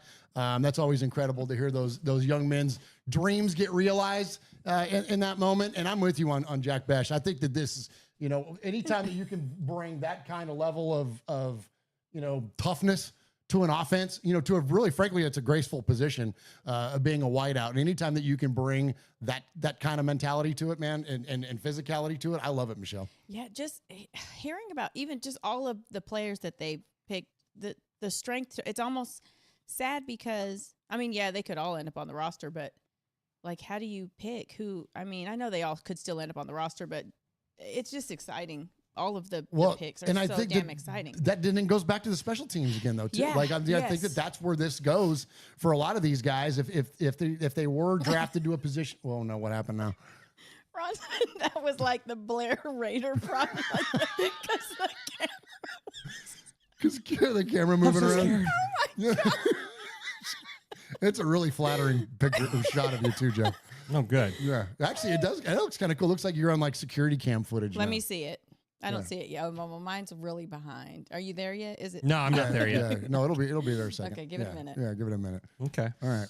So we're all in on Jack Besh. We all love that one, and I think that's solid pickup for the Raiders. That's not the best shot. Yeah, no, it's not the best shot. That's not the best, but it's okay. You got Will Compton over your shoulder there, looking out for you. Oh, perfect. Yeah, there you go. All right, Jeff, give us our last one. Let's hit the home run, buddy. Let's hit the home run, man. So in round 1, pick number 6 from Boise State, the Raiders select Ashton Genty.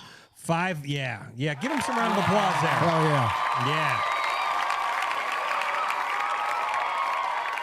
5'8", 211 pounds, first team All-American, Maxwell Award winner for the most outstanding college football player of the year, the Walker Award winner for the top running back, obviously, 2,601 rushing yards in 2024, 1,970 of those yards coming after contact, forced 170 missed tackles, 29 rushing touchdowns, 4,769 career rushing yards at Boise State with 50 touchdowns, adding 862 receiving yards and 6 touchdowns through the air.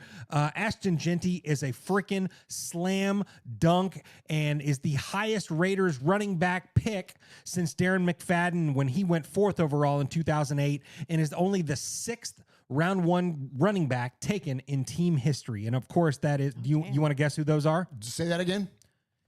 Ashton Jeanty is only the 6th running back selected in round one in team history. You want to guess who the other 5 are? Yes, I do. Okay. Let's see. So, Will McFadden, you already mentioned that one. Yes. So these are first round. So was not Bo. Oh, Marcus. Mm-hmm. Marcus would have been one. Let's see. I'm gonna go with Marv Hubbard. No. Clem Daniels. Nope. Good guesses, but no. You're missing a couple big ones. Big ones.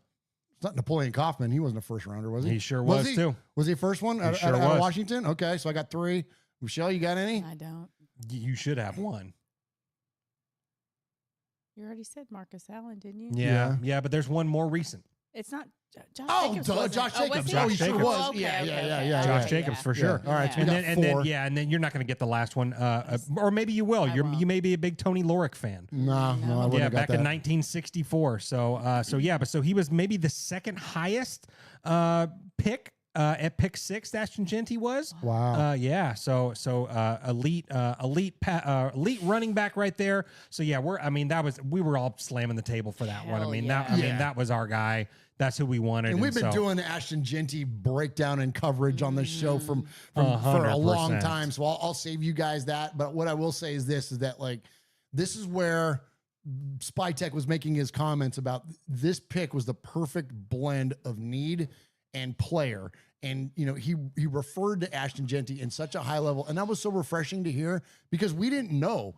Everything was so up in the air with him. Everybody was like, well, we're going to take an offensive tackle. Are we going to whatever? And sure enough, though, they stuck to the need. They stuck to the best player out there. And, again, I hate to just sit here and repeat the things we've been repeating. But when I hear some of the Raider Nation and some of the comments about whether it's the small school or quote small school argument or undersized player or whatever, those things are they're nonsensical. You're just looking for a reason to either bolster an opinion that you had that because you thought that we should have drafted an offensive lineman. So you're going to cite all these reasons why Ashton Jeanty's not going to be good. That's bullshit, man. That's such a cop out. Just own it. Let's root for the Raiders. That's the reason that we named this show what we did tonight. We're going to root for the Raiders that are, not the Raiders that aren't. And this is why I tell you guys all the time, don't get married to freaking players. Don't get married. Just endorse and support the guys that are there until there's a reason not to. Yeah. And, if Ashton Jeanty is never going to happen, but if 5 years from now or 4 years from now, the Raiders decline to pick up his option because he's just been kind of okay and whatever, then all right, fine. Then your criticism is warranted, but not now. You got to look for the good of what's there. And the reasons are endless for why this guy is going to not only be a productive NFL running back, but probably be the biggest player of impact on our offense that's not named Brock Bowers. Yeah, the people that they're comparing him to, are just elite. Already he's being compared to. And I think I saw that Marshawn Lynch called Pete Carroll, after he was picked. Yes. And if he gives the stamp of approval, come on. Shut the fuck up because okay, Camaro guy 69 on Twitter. Exactly, what does your opinion freaking mean when you got guys like Marshawn? Because Marshawn will suffer no fools. Absolutely, he will call it out and he was all about this. That's a great call out, Michelle. Yeah, 100%. So I feel like it's really cool for the Raiders because the last 2 seasons, this is the second draft in a row that I think that the Raiders have gotten the best player in college football. 2 years in a row. Yeah. Brock Bowers and Ashton Jeanty. These guys are the 2 top of the top college football players that have come into the draft, and they're both Raiders.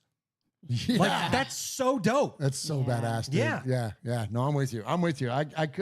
He is just the absolute perfect player. And when it comes to the expectation of what we think that he's going to do, I put out a tweet there, and I talk about the Twitter a lot, but it's where I interact with a lot of folks in Raider Nation, and our buddy Rundown. He put out a little a question kind of a thing, and he said, I'm trying to see something, and he said, what is your expectations for Ashton Jeanty in 2025? and I wrote 1,600 all-purpose yards, top 10 in rushing, top 5 in yards after contact, offensive rookie of the year. I didn't put it in there, but 10 touchdowns.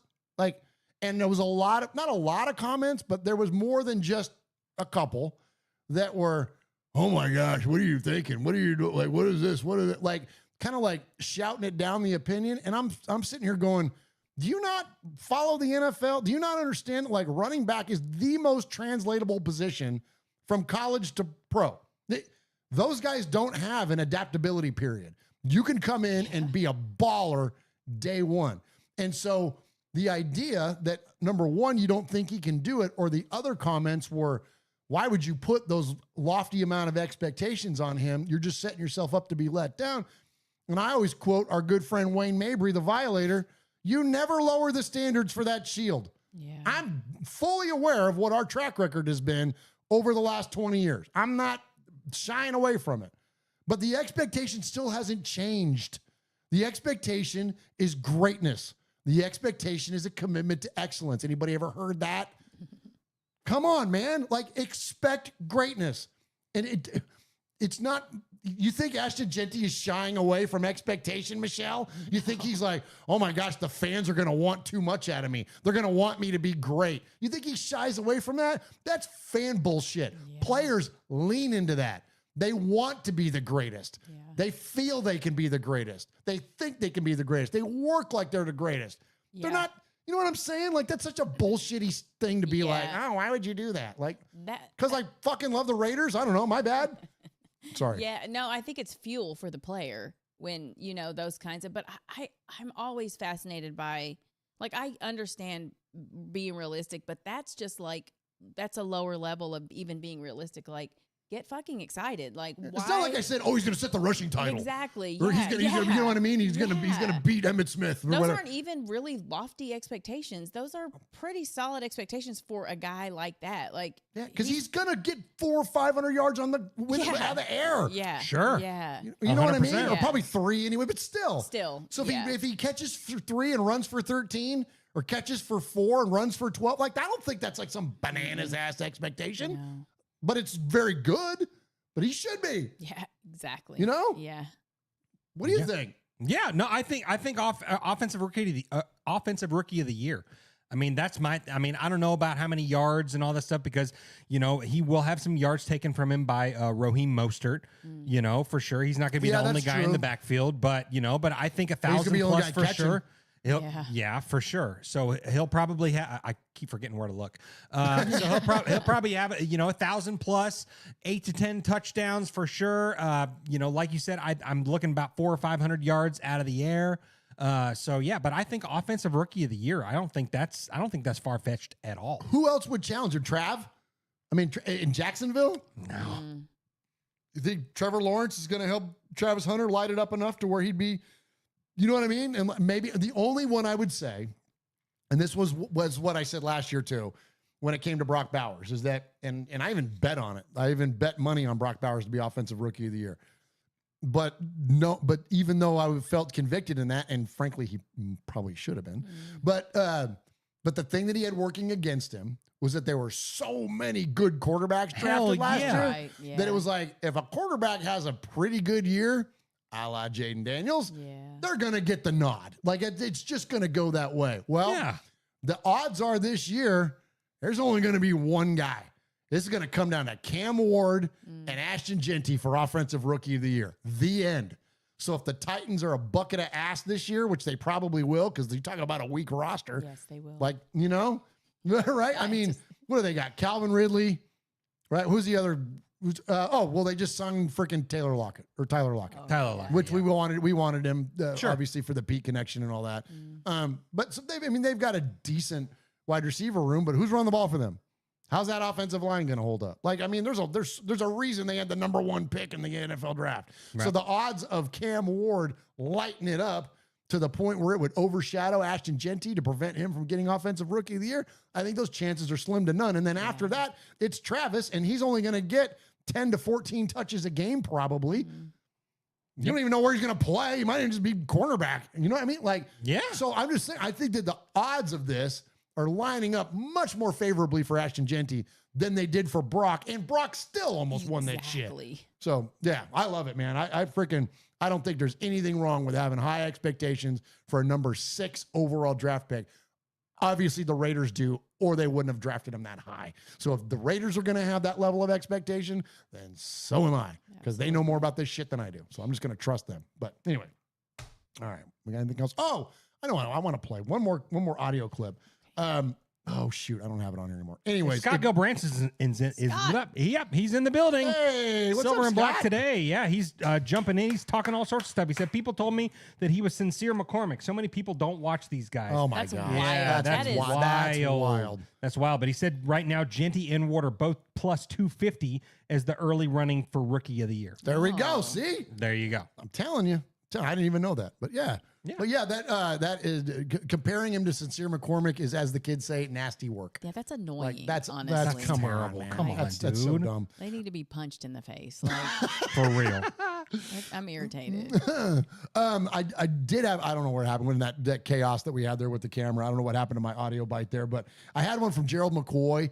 And I would encourage you, if you haven't seen it, you can just search for it on X there. Just search Gerald McCoy, NFL Network, on the Raiders draft. And he gives a really nice breakdown. Of course, he's always pretty kind to the Raiders, being that he had a cup of coffee with us. But just really well thought out, and it's not thought out, but like well put statement as far as not only what the Raiders went into this draft wanting to do, but then what they did. And I think that when those two things start to connect, I think that's where all the optimism comes from, Michelle, from not only just us as fans, but from media, is that here's what our intent was, and then we did it. Like that hasn't Then there were connected. no panic picks. There was no, oh God, we got to trade up to do this, or there was nothing panicky about the draft. It felt so stable and so calculated, and it deserves to be celebrated. I think so too. Yeah. I think so too.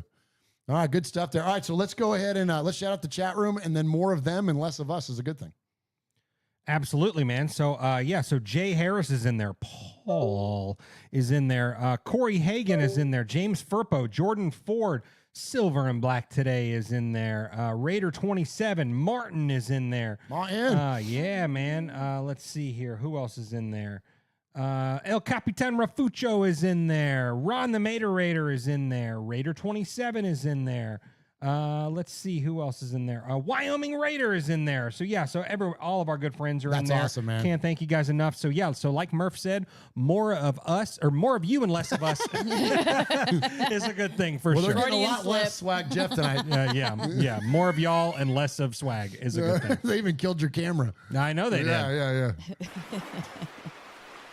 Martin said Swag's at the door with the parcel. Oh, nice. Looking. He's under the gun. He's fired. He throws. It is.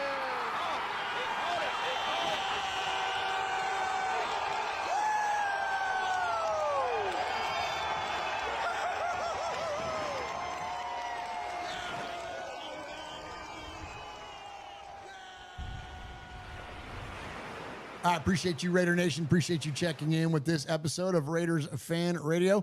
Appreciate you hanging in there with us as we have some technical difficulties tonight. And this is why we got to get out of this stupid freaking... Well, this isn't a stupid place, but the setup is stupid. Drives me nuts that we got this temporary setup and it gets all glitchy and does weird shit and all that kind of stuff. Can't wait till we get back into a proper studio. So anyways, thanks for putting up with that. And what do they call it? The cozy cam that was over there, me and Swag Jeff. Yeah. But appreciate you, Raider Nation. Appreciate everybody that's in the chat room tonight. Appreciate everybody on the audio podcast. And then, of course, those of you checking in live, youtube.com/Raiders Fan Radio. And so we always say more of you and less of us is a good thing. And this is where we get to what we call the Sea of Fans mailbag, where we get to your emails and voicemails. And so you can call the show at any time. It's 24/7. You can call it at 909-345-3346. That's 909-345-3346. Or you can email the show. You can. And you can email the show at Joe. There you go. That is SHOW at RaidersFanRadio.com. That's for you, Kevin, the Raider nerd. He loves that bit. He loves that Loves that bit. Yeah, that is SHOW. Let's ask him if he still does. Is he in the chat room? Is he in the chat? Oh, okay. It's because he hates that bit. He doesn't even come around anymore. Yeah. But no, you send an email, and if we read your email an indefinite amount of times, you could become the next made man or made maiden here on the show. Or if we play your voicemail 3 or more times, you could become a made man or made maiden that way. And Michelle has the honor of reading your emails. And Michelle, who do we have tonight? So we have J-Dog in Montana first. What's up, J-Dog? Nice. How do, RFR? This is J-Dog in Montana. Ooh, I love a good how do. How do?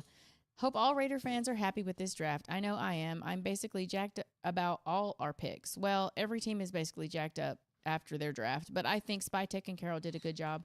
I was holding my breath for our first-round pick, praying we didn't hear a name like Leatherwood and throwing a beer can against the wall. Hearing Genty was beautiful. And at the end of the draft, I was equally pumped up when the Raiders picked Montana State touchdown Tommy Mellott. Is it Mellott or Mellott? Mellott. Mellott, okay.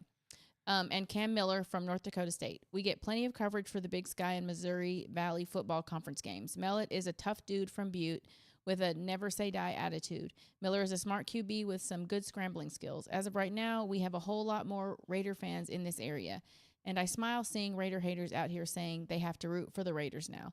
Hope y'all are having a great day, and let's go Raiders. Nice. Thank you, J-Dog in Montana. There you go, J-Dog. All right. Next, we have Martin. Morning, everyone. So the draft picks are in, and everyone is saying, yeah, I said him. He was in my mock in January. I've seen all his tape, and I was the first to mention him. I've been banging the drum for this kid for months. I knew that Spytek and Carroll wanted him. You all laughed at me, but you're not laughing now. Well, let's carry on putting all this expertise to the test. Who do you like for Pope, eh?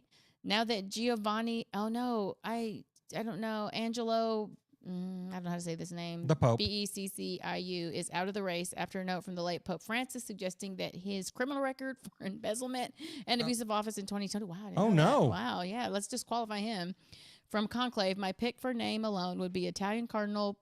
Jeez. Oh, well, his last name is Pizza Balla, and so I say hell yeah. Pizza Balla. I guess I wouldn't say the hell yeah. I would say heck yeah. Doing a Pope draft? Yeah. For reasons which should be obvious. I await your mock popes with interest. Shout out to the chat and go Raiders. There you go, Martin. I love you, Martin. Well, I don't even have to see the rest of the people. Pizza Balla is obviously that's the the one. choice. That's the guy. Hello. That's the guy. Okay. Yep. Next we have Paul. Evening, everybody. I hope you're all well. Where do we start with last weekend and the 2025 draft? What an epic 3 days it was for us, the best in many a year. I think we're also used to coming out of these things with one good prospect to root for, or none in some cases. We're that used to the Raiders trashing another great opportunity. We don't know how to react now that we've finally done well. It's like an out-of-body experience for us, like a sneeze, only better. Every pick makes sense, and the adrenaline rush it gave me is still having an effect today. Simply put, the Raiders blew the roof off 3 days of an NFL draft for the first time in God knows how long, and if I hadn't already scared my neighbors enough, I'd still be screaming with excitement. I thought the whole thing was handled with maturity, common sense, and knowledge, and scouted superbly well. The scouting team seemed to have had a clear vision of what to look for, and that comes from a quality GM and head coach, and everybody moving in the same direction. I don't need to go through names individually because I think they all have their merits, but I will say my favorite picks are Ashton Genty and JJ Pegoose. Is that what you said? Pegues. Pegues. Oh, not goose. Plural. Pegues. I think, damn it. He told me how to pronounce it in parentheses. Oh, did he? Yeah, thanks for that, Paul. Put that first next time. Were we right? Were we right? Yeah, Pegues. Mm-hmm. Okay. Okay, good. Plus, Jack Beck's story is heartbreaking and now uplifting, all in one. So many emotions for him. The trenches are stacked. We have some UDFAs to watch closely, and our offense is going to be so much fun to watch. Congratulations to everybody in the front office. A+ grade from me. Now I can't wait to see them on the field. The last thing I'll say about the draft is this. If you're still having a boo-boo about Shedeur Sanders, think about this quote I saw on X. If Tom Brady didn't want him, then there must be something missing we aren't aware of. Move on now and stop talking about him. He ain't a Raider. One thing that made me smile on the TV coverage is how stupid other fans are when they try to be super fans or if they're trying to look aggressive. We all know Raider Nation is fearsome and otherworldly when we turn up, but these other idiots look like lunatics that have escaped from their local institution's Christmas fancy dress party. Stop embarrassing yourselves, people. There has only ever been and will only ever be one nation. And finally, some useless trivia. I now share a birthday with 4 Raider players, past and present: the late, great Willie Brown, the underrated Zach Crockett, and now Ashton Genty, all born on December 2nd. Oh, cool. Matt Very McGloin cool. is the other one, but we don't need to include him. In conclusion, be happy, Raider Nation. This was a very good week, and exciting times lie ahead. We have a GM that looks to be nobody's fool, and Pete Carroll knows how to get the right production out of this type of roster. We can look forward to the schedule release now on May 14th, and then free agency post June 1st. We'll hopefully finish off the roster with a couple of nice additions. Stay safe, RFR family. Love you, Raider Nation. His Lordship, the Royal Scribe, Paul Edgerton, Shropshire, Mississippi, Polly Award winner 2019 and 2022, Foggy Glasses Award winner 2020, Made Man of the Year 2024, BRT Scissor Scorekeeper, Proud Made Man, Five time, times 4 plus 4, winner of the Raiders Fan Radio BRT Sizzler Award. Attaboy, Paul.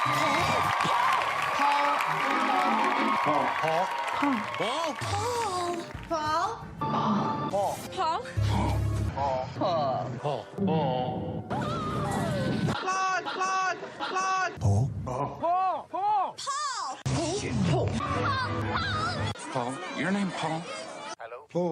Paul. I met him with Paul. Who? Paul. Paul, yes, Paul. Paul's not here. Hey, Paul. Paul. Hi. I'm Paul. Darn right you are. Great stuff there from Paul, as always, and also our buddy. I'm sorry, what was the first one? J-Dog.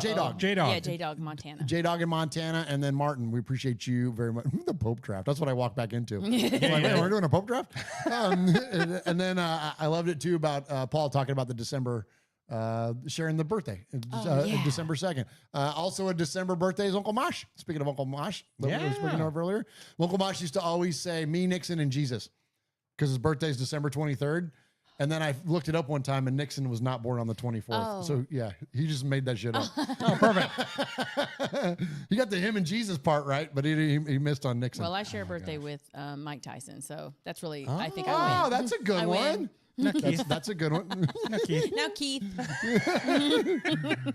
Eric Clapton is mine. Oh, that's a is good March 30th. one. And there's a couple others in there that I looked up one time. But yeah, do you know what yours are, Jeff? Do you share a I famous? think I share a birthday with like Zac Efron or something like that. Oh, well, that's nice for you. Yeah. Oh, you're. we're all in this together. You want to know what's really, really funny? What's that? That camera froze too. Really? Yeah. Like, Oh, I love it. Yeah, I'm gonna see if I can unfreeze it. That's okay. That's pretty funny. Back to the snuggle cam. Oh my god! Now there we go. I ain't going back. Oh my gosh! All right, so we'd love to hear in your voicemails or your emails, and now we're gonna go ahead and get to your voicemail. What? I'm just now seeing that my other shit's frozen. And I wasn't in a good position either. At least you're not making like a really stupid, weird face or something. That is true. So Yeah, you weren't picking your nose. you or look like you something. were praying. Oh, nice. So I think Yeah, that's what yeah. you look like. That's what you. He was he was getting ready for the Pope Oh draft. wait, now it's The changed. pizza Oh wait, balla. it's back. It's you Yeah. fixed Pizza it. balla. Pizza balla. Yeah, there we go. Frozen in prayer. That's right. That's not a terrible way to get frozen. No, that's fine. Yeah, there you go. He's praying for me because I said hell yeah about the Pope. Like who does that? Oh Me. no. Yeah. It's just say a prayer for me. You better say some Hail Marys now, Michelle. yeah. Oh, yeah. Or novenas, as the kids say. Do what? Novenas. I don't know about that. That's some Italian Catholic stuff. Oh, okay. All right, Some good. Roman Catholic stuff. All right. Trigger. Yeah, right.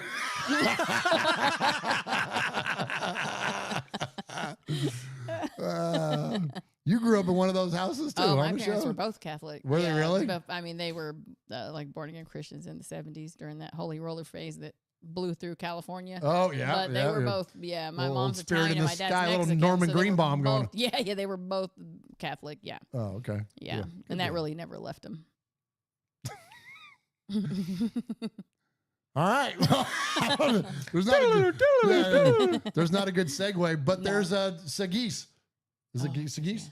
Right? Did I get it right? There's no Oh, guilt and shame it's here. Peggy's. There's a segue. That's Peggy's. Piggies, yeah. No what? I said, there's no guilt and shame here. That's a segue. All right, next up, let's get to your voicemails and let's check in first with our buddy in Fresno. Speaking of Catholics, look at that. There's the segue. There That's it is. Wow, we didn't even know. Damn it, I should have freaking picked up on that first. Is he Catholic? He's becoming a man of the cloth. Like for real. Oh, for real? For yeah, real? yeah, absolutely. Yeah. Oh, nice. So let's check in with our good friend Jacob in Fresno. And hope he doesn't get mad at us for those jokes. Oh, I was going to say, We're just being silly. let's God cut has a that sense out. of humor. Yeah. Yeah. Sorry. For real. I mean, look at the giraffe. I am going to do some Hail Marys now. So, wow. Jeez. Well, Murf and Jeff and Michelle. It's your good old buddy Jacob from Fresno. Guys, when I'm watching the draft this entire time, I'm not really watching. You know, I'm doing other things. I'm very busy. I'm a very busy guy. I don't know if you know this. I'm a very busy man. But I'm watching this draft as it's going on. I'm looking at everybody. We're getting Ashton Jeanty, love him. Jack Batch, love him. Get a 6'5" receiver who runs a 4.3, not a 6'3" guy that runs a 4.5. You know, we got a super athlete right there. We got all kinds. We got great guards and tackles, defensive tackle named Tonka. His name is Tonka. He's a truck. That guy's going to be great. Anywho, anyway, guys, as I'm watching the draft, the biggest story that's coming out of my mind, we get past round one, right? And Shedeur Sanders is still on the board. And I'm like, okay, you know, I don't know. Maybe we'll have to trade up tomorrow to go up and get him. And lo and behold, rounds 2 and 3, and Shedeur is still on the board. I'm like, what is going on? Did he say, you know, just leave me till Brady, you know, because I want to get picked when Brady gets picked because I want to be the new GOAT? Is that what happened? And luck would have it that the Raiders have a multitude of 6th-round picks, and we don't get them. And the Browns get them after drafting another quarterback the day before, 2 rounds prior. Makes no sense. I don't understand what the Browns are doing. I understand what we're doing because we're making great football decisions. We're finally getting our blue-chip players. We got Brock Bauer last year, best, most talented player in the draft. And we got Ashton Jeanty this year, most talented player in the draft. Guys, we have 2 guys who are going to be in the conversation for All-Pro every year for the rest of their playing careers. Those guys are great athletes, and they're Raiders. The future looks bright. The quarterback position is, you know, we're there. We got a competitive guy, somebody who can take us to the playoffs. But what's the future look like? I'm still wondering. I don't know, but I am excited. Maybe Cam Miller turns out to be something incredible down the line. Who knows? But the thing is, we have hope, Raider Nation. And don't be thinking like, oh, we should have got Shedeur Sanders, because we don't know anything. We really don't. They know everything, and they passed on him. And all right, guys, I'm going to run out of time. I appreciate you. Love you. God bless you. And go Raiders! Jacob Fresno.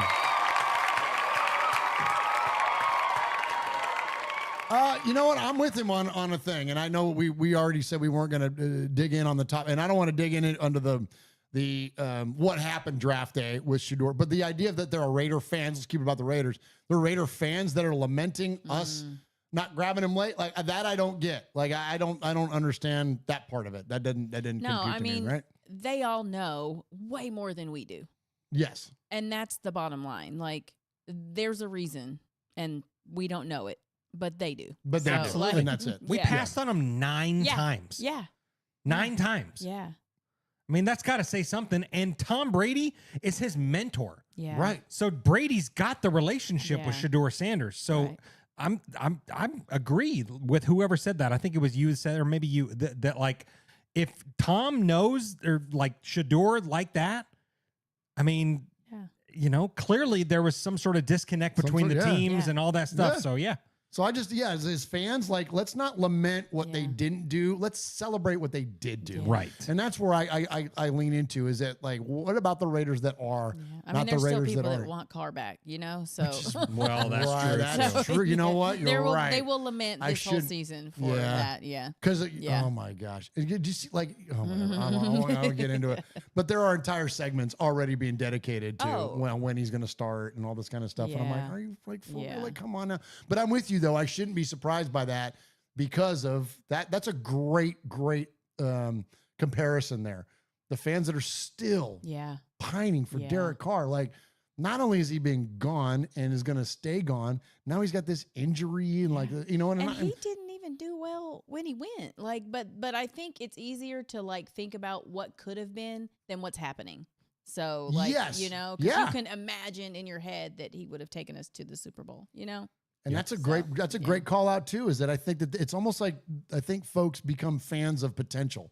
Exactly. And not potential, not fan of reality. Like what actually happened? Like that's what informs my opinion around things. And again, I'm not trying to tell somebody how to fan. You fan however the hell you want to fan. If you want to, pine for Shador and pine for Derek Carr, like a and painful whatever, way to fan. Right? It's just absolutely. And we can like at the beginning of the show here, we're giving respect and we're talking about Hunter Renfrow and what could have been for him if it weren't for Josh McDaniels and the health scare and all that kind of stuff. But I'm not, once the season starts, aside from checking in on a Panthers game during a commercial of another game or something like that, to see how Hunter's maybe doing, that's the extent of it. I'm not going to be sitting around going like, oh, I wish we would have signed him. Yeah. Like what? No. I probably won't even tune in. I'll check ESPN after the game and be like, I wonder how he's doing. Yeah. The end. That's it. And then whatever. Yeah. I'm not going to be going to Twitter going like, look at Hunter had 150 yards today and 14 catches. See, Raiders, you should have signed him. You won't have to. Someone will, and you'll see it. Right? And that's what I'm saying. Like that level of mentality on a player that's not on the team anymore or never has been on the team, that stuff just, that blows my mind. But anyway. Same. All right, next up, let's go to, what do we got next? I don't know. 573. Jay in St. Louis. Murf, Swaggo, Michelle, your boy Jay from St. Louis here.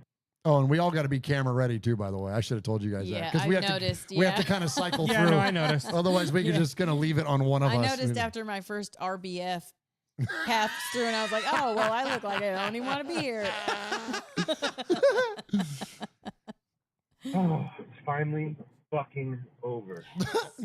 Don't have to see any more stupid mock drafts. Well, unless you're some people who've already started. Oh.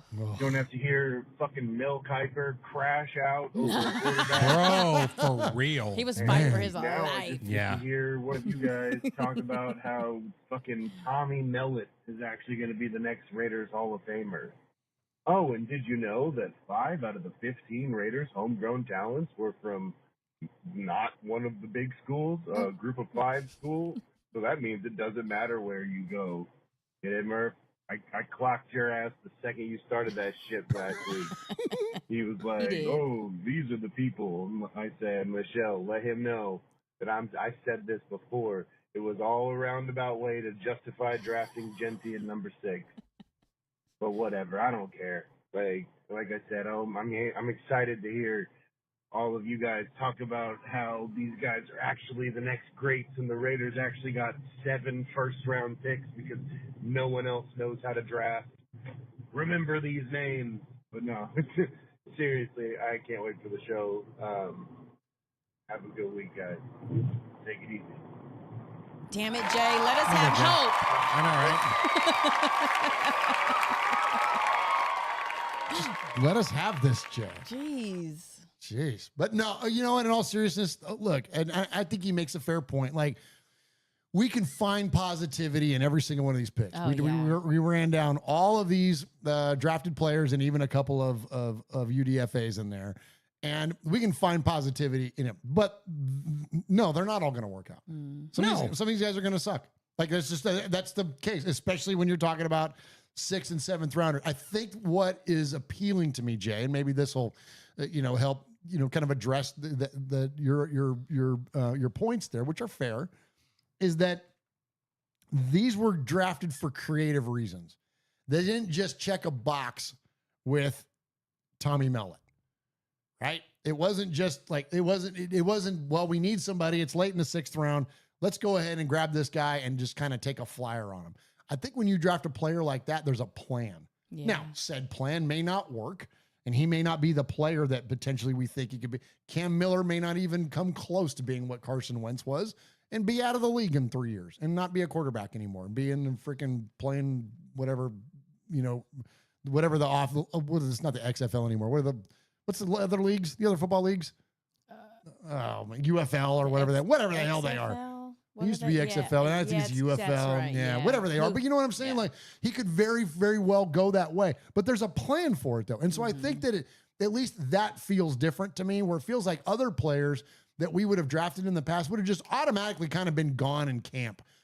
Like, they would have never even made the roster. Like I saw the other day, speaking of that, I think there was the UFL signed one of our draft picks from what was the other defensive back we drafted last year, Jeff? Cameron Richardson, but who was the other? There was another one in there. MJ Devonshire? There you go. Yeah. MJ Devonshire. Not even in the NFL anymore. Like, you know what I mean? And so I feel like, though, but that regime took a flyer on him, and I thought he was going to be like a kick returner or something, because he did a lot of that in college. Nope, out of the league, gone. Yeah. Where I don't feel like these guys are going to, like, that's going to be their story. Now, it might be, but I feel like there was a definite plan for all these guys. Don't you? Yeah, I mean, and let's be honest, we justified Furl. Like and that's nasty work. We will rip and pull and scrape and find something to be positive about, because I don't want to do this if I'm just going to be negative about, so, and although thank goodness this was an easier draft to just get excited about, because all the picks did seem very calculated. And I know I keep using that word, but we will find a way to hype up whoever the hell got drafted, because we will point out their faults too, and how weird, because that draft was a weird one, and we did that too, but I have a short memory. It's the beginning of the season. I'm going to get hype. And I feel like this is worth getting hype about. So. I agree. I totally agree. And it's too, we're not creating hype around our first round pick. No, he did that all by himself. Now, if we want to try to get stoked about JJ Pegues because of his ability to run the football, or we want to do that for Tommy Mellott, or we want to do that, like, okay, that's a fair, position there from Jay. But if you're doing it for your first round pick, if we're trying to find a reason to be positive around your first round pick or your second, or even your third, you got to go pretty deep into this. To me, you got to get to Charles Grant before you got to go, okay, well, let's see how that's going to turn out. Because when you got Ashton Jeanty, Jack Besh, Darian Porter, and Caleb Rogers, Jeff, I don't have to freaking search for positivity for those four guys. That does it all by itself. Yeah. 100%. Well, and if you dig in on some of these guys, I mean, I don't see a way to be negative until you get to maybe Tommy Mellott. You know what I mean? Like, I mean, you look at Dante Thornton Jr., Tonka Hemingway, JJ Pegues. Like, I mean, all these guys are freaking studs. Like, I mean, I don't know. I've found positivity in every single one of these picks, but like, I mean, these are all slam dunk guys. I mean, I think it's fair that you could say, well, okay, Dante Thornton, he's one dimensional. Like, he's big and he's fast. Yeah. And that's it. How are his hands? How is his route running? How's that going to develop? Well, you know what? In the NFL, wide receivers and cornerbacks take a couple of years. And it's very rarely do you get, and I know it was in a short period of time, but it's not the norm to get Chase, to get Jefferson, to get these guys that come into the league and just are lighting it up from day one. Like, that's more the rarity. The more common is that you get these guys drafted in the league. It takes them a couple of years. Okay, wide receivers and corners. That's why Ja'Cory Bennett, I think, people that were out on him so early, you got to give him time to develop. Not everyone is going to come out of the draft, especially in those two positions, and they're going to light it up right away. Running backs, yes, they do. They come out of the gate swinging. Quarterbacks come out, usually do pretty good because people got film on them, and then they have a sophomore slump, and then they come back in year 3. Like, it's just they all this stuff kind of trends for the most part. There are always exceptions. There's always the Jaden Daniels or CJ Stroud or whoever. There's always going to be an exception. But for the most part, that's the way this stuff tracks. And so when you look at the guys that are on here, they drafted players that are going to be impacted. If Jack Besh doesn't come out of the gate and have like a freaking all-pro season and threaten for offensive rookie of the year, that's not a letdown. But watch him by year 3. Then what does that look like? This is why draft grades are so stupid to me. There's nothing more useless than draft grade other than maybe a mock draft. Draft grades are so dumb. It's like, you give it 3 or 4 years. Then we'll go back and grade it. Like, let's see how these things pan out. So in the meantime, until we've ever seen it, I'm going to be positive about it. I'm going to be encouraged by it. So anyways, but that was great, Jay in St. Louis. That was great stuff from you there. And we appreciate you as always, my man. All right, next up, let's get to our buddy in San Diego. He is Steve. Hey guys, it's Steve from San Diego. How's it going? Good. Hey, so now that we've had the draft, we got to see some of the stuff that's going on. Yeah, I'm actually really excited. There were good, smart draft picks. We moved down in the draft. After the I look at the drafting after the first round. Because the first round's obvious, kind of chalky. But after that, that's what I look at, and they did some good things. It sounds like we got a really good, big, tall wide receiver, another DK Metcalf, a big, tall corner like another Richard Sherman. Got some good defense or offensive linemen. A guy sounds like another JPJ that's right next to him. Man, can you imagine that? But just some of the stuff has been great. I actually looking forward to it. Now that I say good, smart drafting. Spytek, I knew it was a good hire. I knew he'd be good. And they have a great collaboration. The coaching has great collaboration. I love to see what they're doing. I'm actually looking forward to seeing what happens this next year. Last year, I think we were too early on the excitement. I think this year is the year that it should have been like last year. But, no, I actually am excited. Hey, you know what? Even Nick Wright, Mr. Myopic Chiefs fan who can't see past the bill on his Chiefs cap, thinks the Raiders are going to be second place in the division. And now I wouldn't go that far, but even him and Colin, so, and there's a lot of people Hell saying, yeah, let's go. Somebody was saying that we had like basically 7 steals and a beat writer for the Raiders, talking to executives and all the things that have been going on, and I'm really looking forward to it. I think it'll be really good. Should be a lot of fun, guys. I hope I just want to see what happens next, and I'm actually looking forward to it.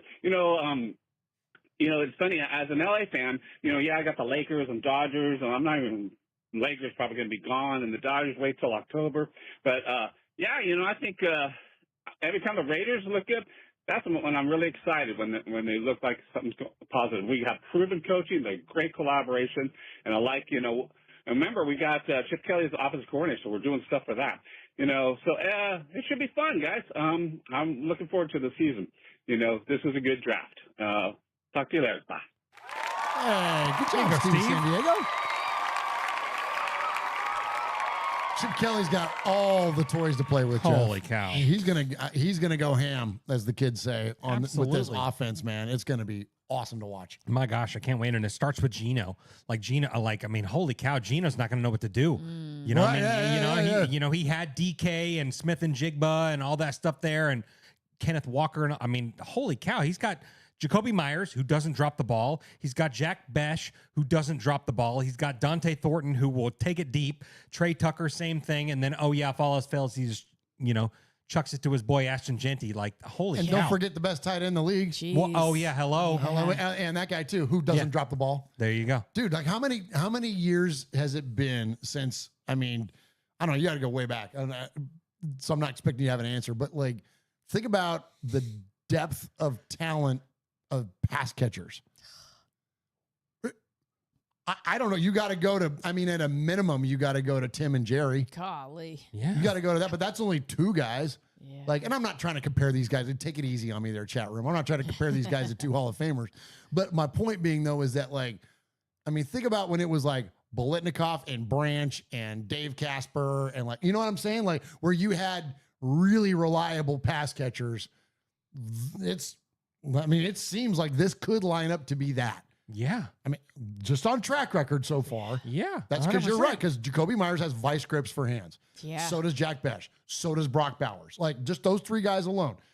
I know Trey Tucker kind of still remains to be seen a little bit, but those top 3 guys. But maybe this will raise his. Come on now. That competition will raise his level. And golly, Chip Kelly has to be salivating. Yep. Even Ashton Genty has good hands. Yeah. No, totally. Yeah. Oh my gosh, it's gonna be so fun to watch. And then, we keep hearing rumors that Amari Cooper wants to come back. Well, maybe not vice grips for hands there, but but you're talking about the depth of the freaking wide receiver core. I'm being silly, but and Jeff, and that's the guy. I'm not gonna pine for him to come back, but out of Mac, Carr, Cooper, all the Hunter, all the different people that was been talked about coming back, that's the one that makes the most sense. Yeah. Mm-hmm. You know, and again, I'm not going to ever get on this microphone and go, we need to do this and get Amari Cooper. But if they signed Amari Cooper, I'm like, okay, we need an X. Be down. Yeah. We need an X receiver. Yeah. You know, and not to say that Myers can't be that, because Besh is going to be a Z.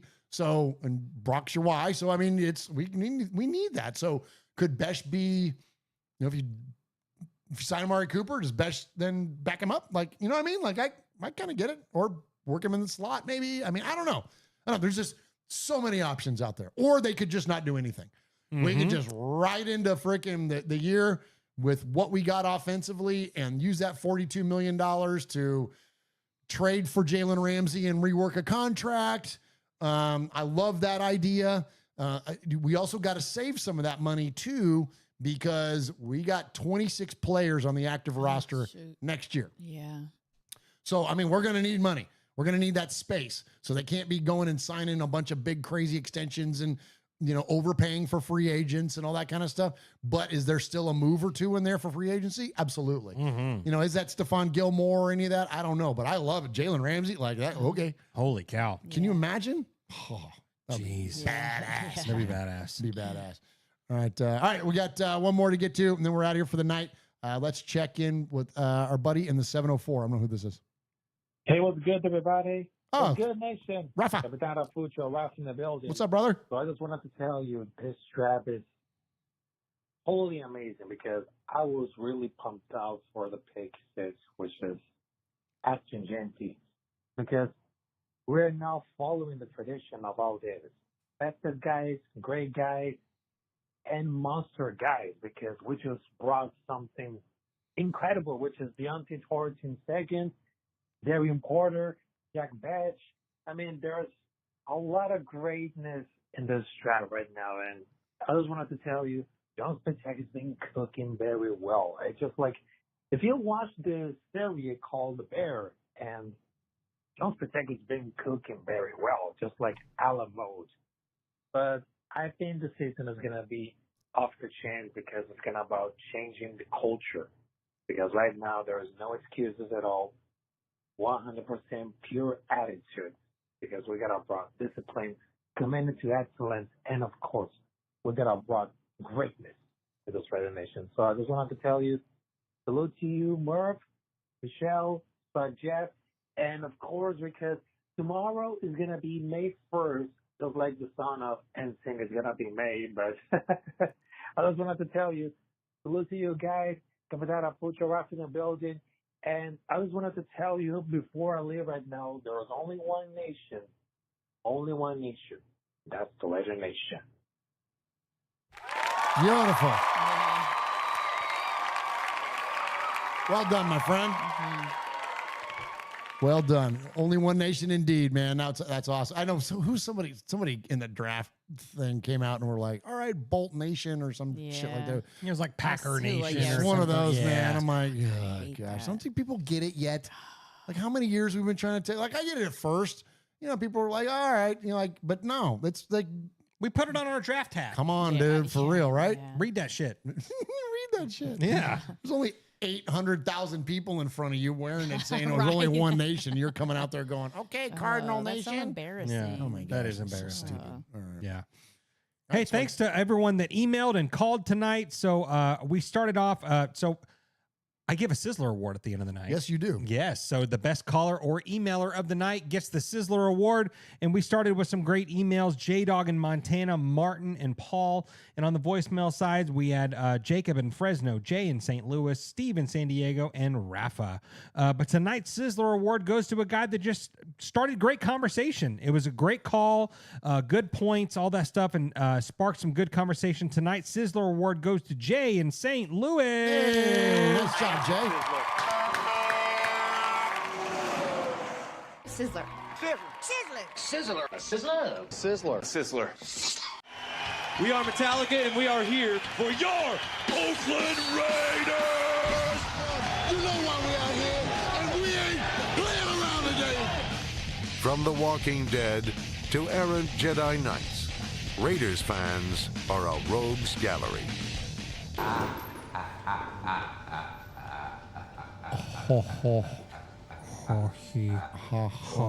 Genty. Okay. Okay. So, speaking of Metallica, I'm going to go see the boys tomorrow night. Let's go. Can't wait, man. It's going to be awesome. Me and Vinny are going to go. We got third row seats. Oh, shit. Yeah, Are you serious? Yeah, so it's general admission in the middle there. Oh, yeah. But they're playing it in the round, and then they've got offshoots like a hub and spoke kind of thing. They go off of there, and then we're the third row there in the corner of the end zone. badass. It's gonna be That's badass. Yeah, I'm incredible. stoked. Yeah, I'm stoked. It's gonna be a lot of fun. Heck yeah. This is my fourth Tomorrow time seeing. night? It's tomorrow night. Yeah, if you all want to go, I've got our guys coming to pick us up and take us up there. Okay, you want to go? It's there. Just grab a ticket. SeatGeek. Shout out SeatGeek. We need a Shout out. sponsorship. Dude, seriously. But yeah, it's gonna be fun. It's gonna be my so fourth cool. time seeing them.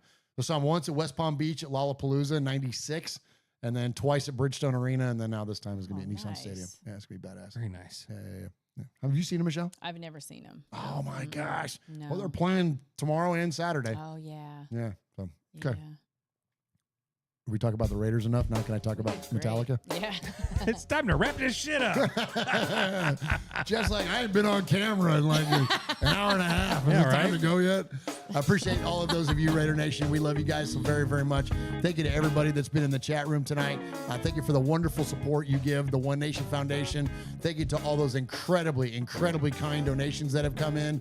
100% of that money is going to go to Raiders-related charities. We're going to give that money to the Blitnikoffs at this point. We've already given to Raider Dad, so that money is going to go to the Blitnikoffs, helping out young women at risk of domestic violence and substance abuse and trafficking. And so we thank you so very, very much for that love that you give the show and ultimately those people that you're going to help. So thank you so much for that. Yeah, thanks for everybody for like hanging in there and the jokes. I love this chat so much because they're so I can't wait to go back and read it. funny, man. It's so good. But next Wednesday we finally get the schedule and everybody can start planning their season. So Let's that's go. exciting. Let's go. Let's go. And And we'll be off next week live. Okay. Yeah, we will. We'll do a rundown, but we'll be off live. Okay, deal. So thanks to everyone for being here. Martin, Yoshi, Big Easy, Jordan Ford, Jay Harris. Let's see, Martin. I think I said that. Let's see, Michelle, Jordan Ford, Herman Munster, Funky Hairman. I like that name. Yeah, Bob Ross Raider. In there. that's nice. Wyoming Raider, Piano Man, who is a stupid Charger fan, is in there what a trying to weirdo. troll people. Yeah, but don't that's be a okay. troll. That's okay. No, he's being Probably nice. lonely, you That's know? true. Because there's only like 6 of them. Just him. Well, that's what I commented and said, "Wow, we found one." Yeah. So no, Rare. he's being nice. A unicorn. Yeah, Rodrigo in there. Thanks for being here for another episode of Raiders Fan Radio, where we take a lighter side journey into the dark side. On behalf of Murf, on behalf of Michelle, don't know where to look. My name is Swag Jeff, and we love you. Can't thank you enough for being here. See you. Bye. See you. Bye. Get out, YouTube!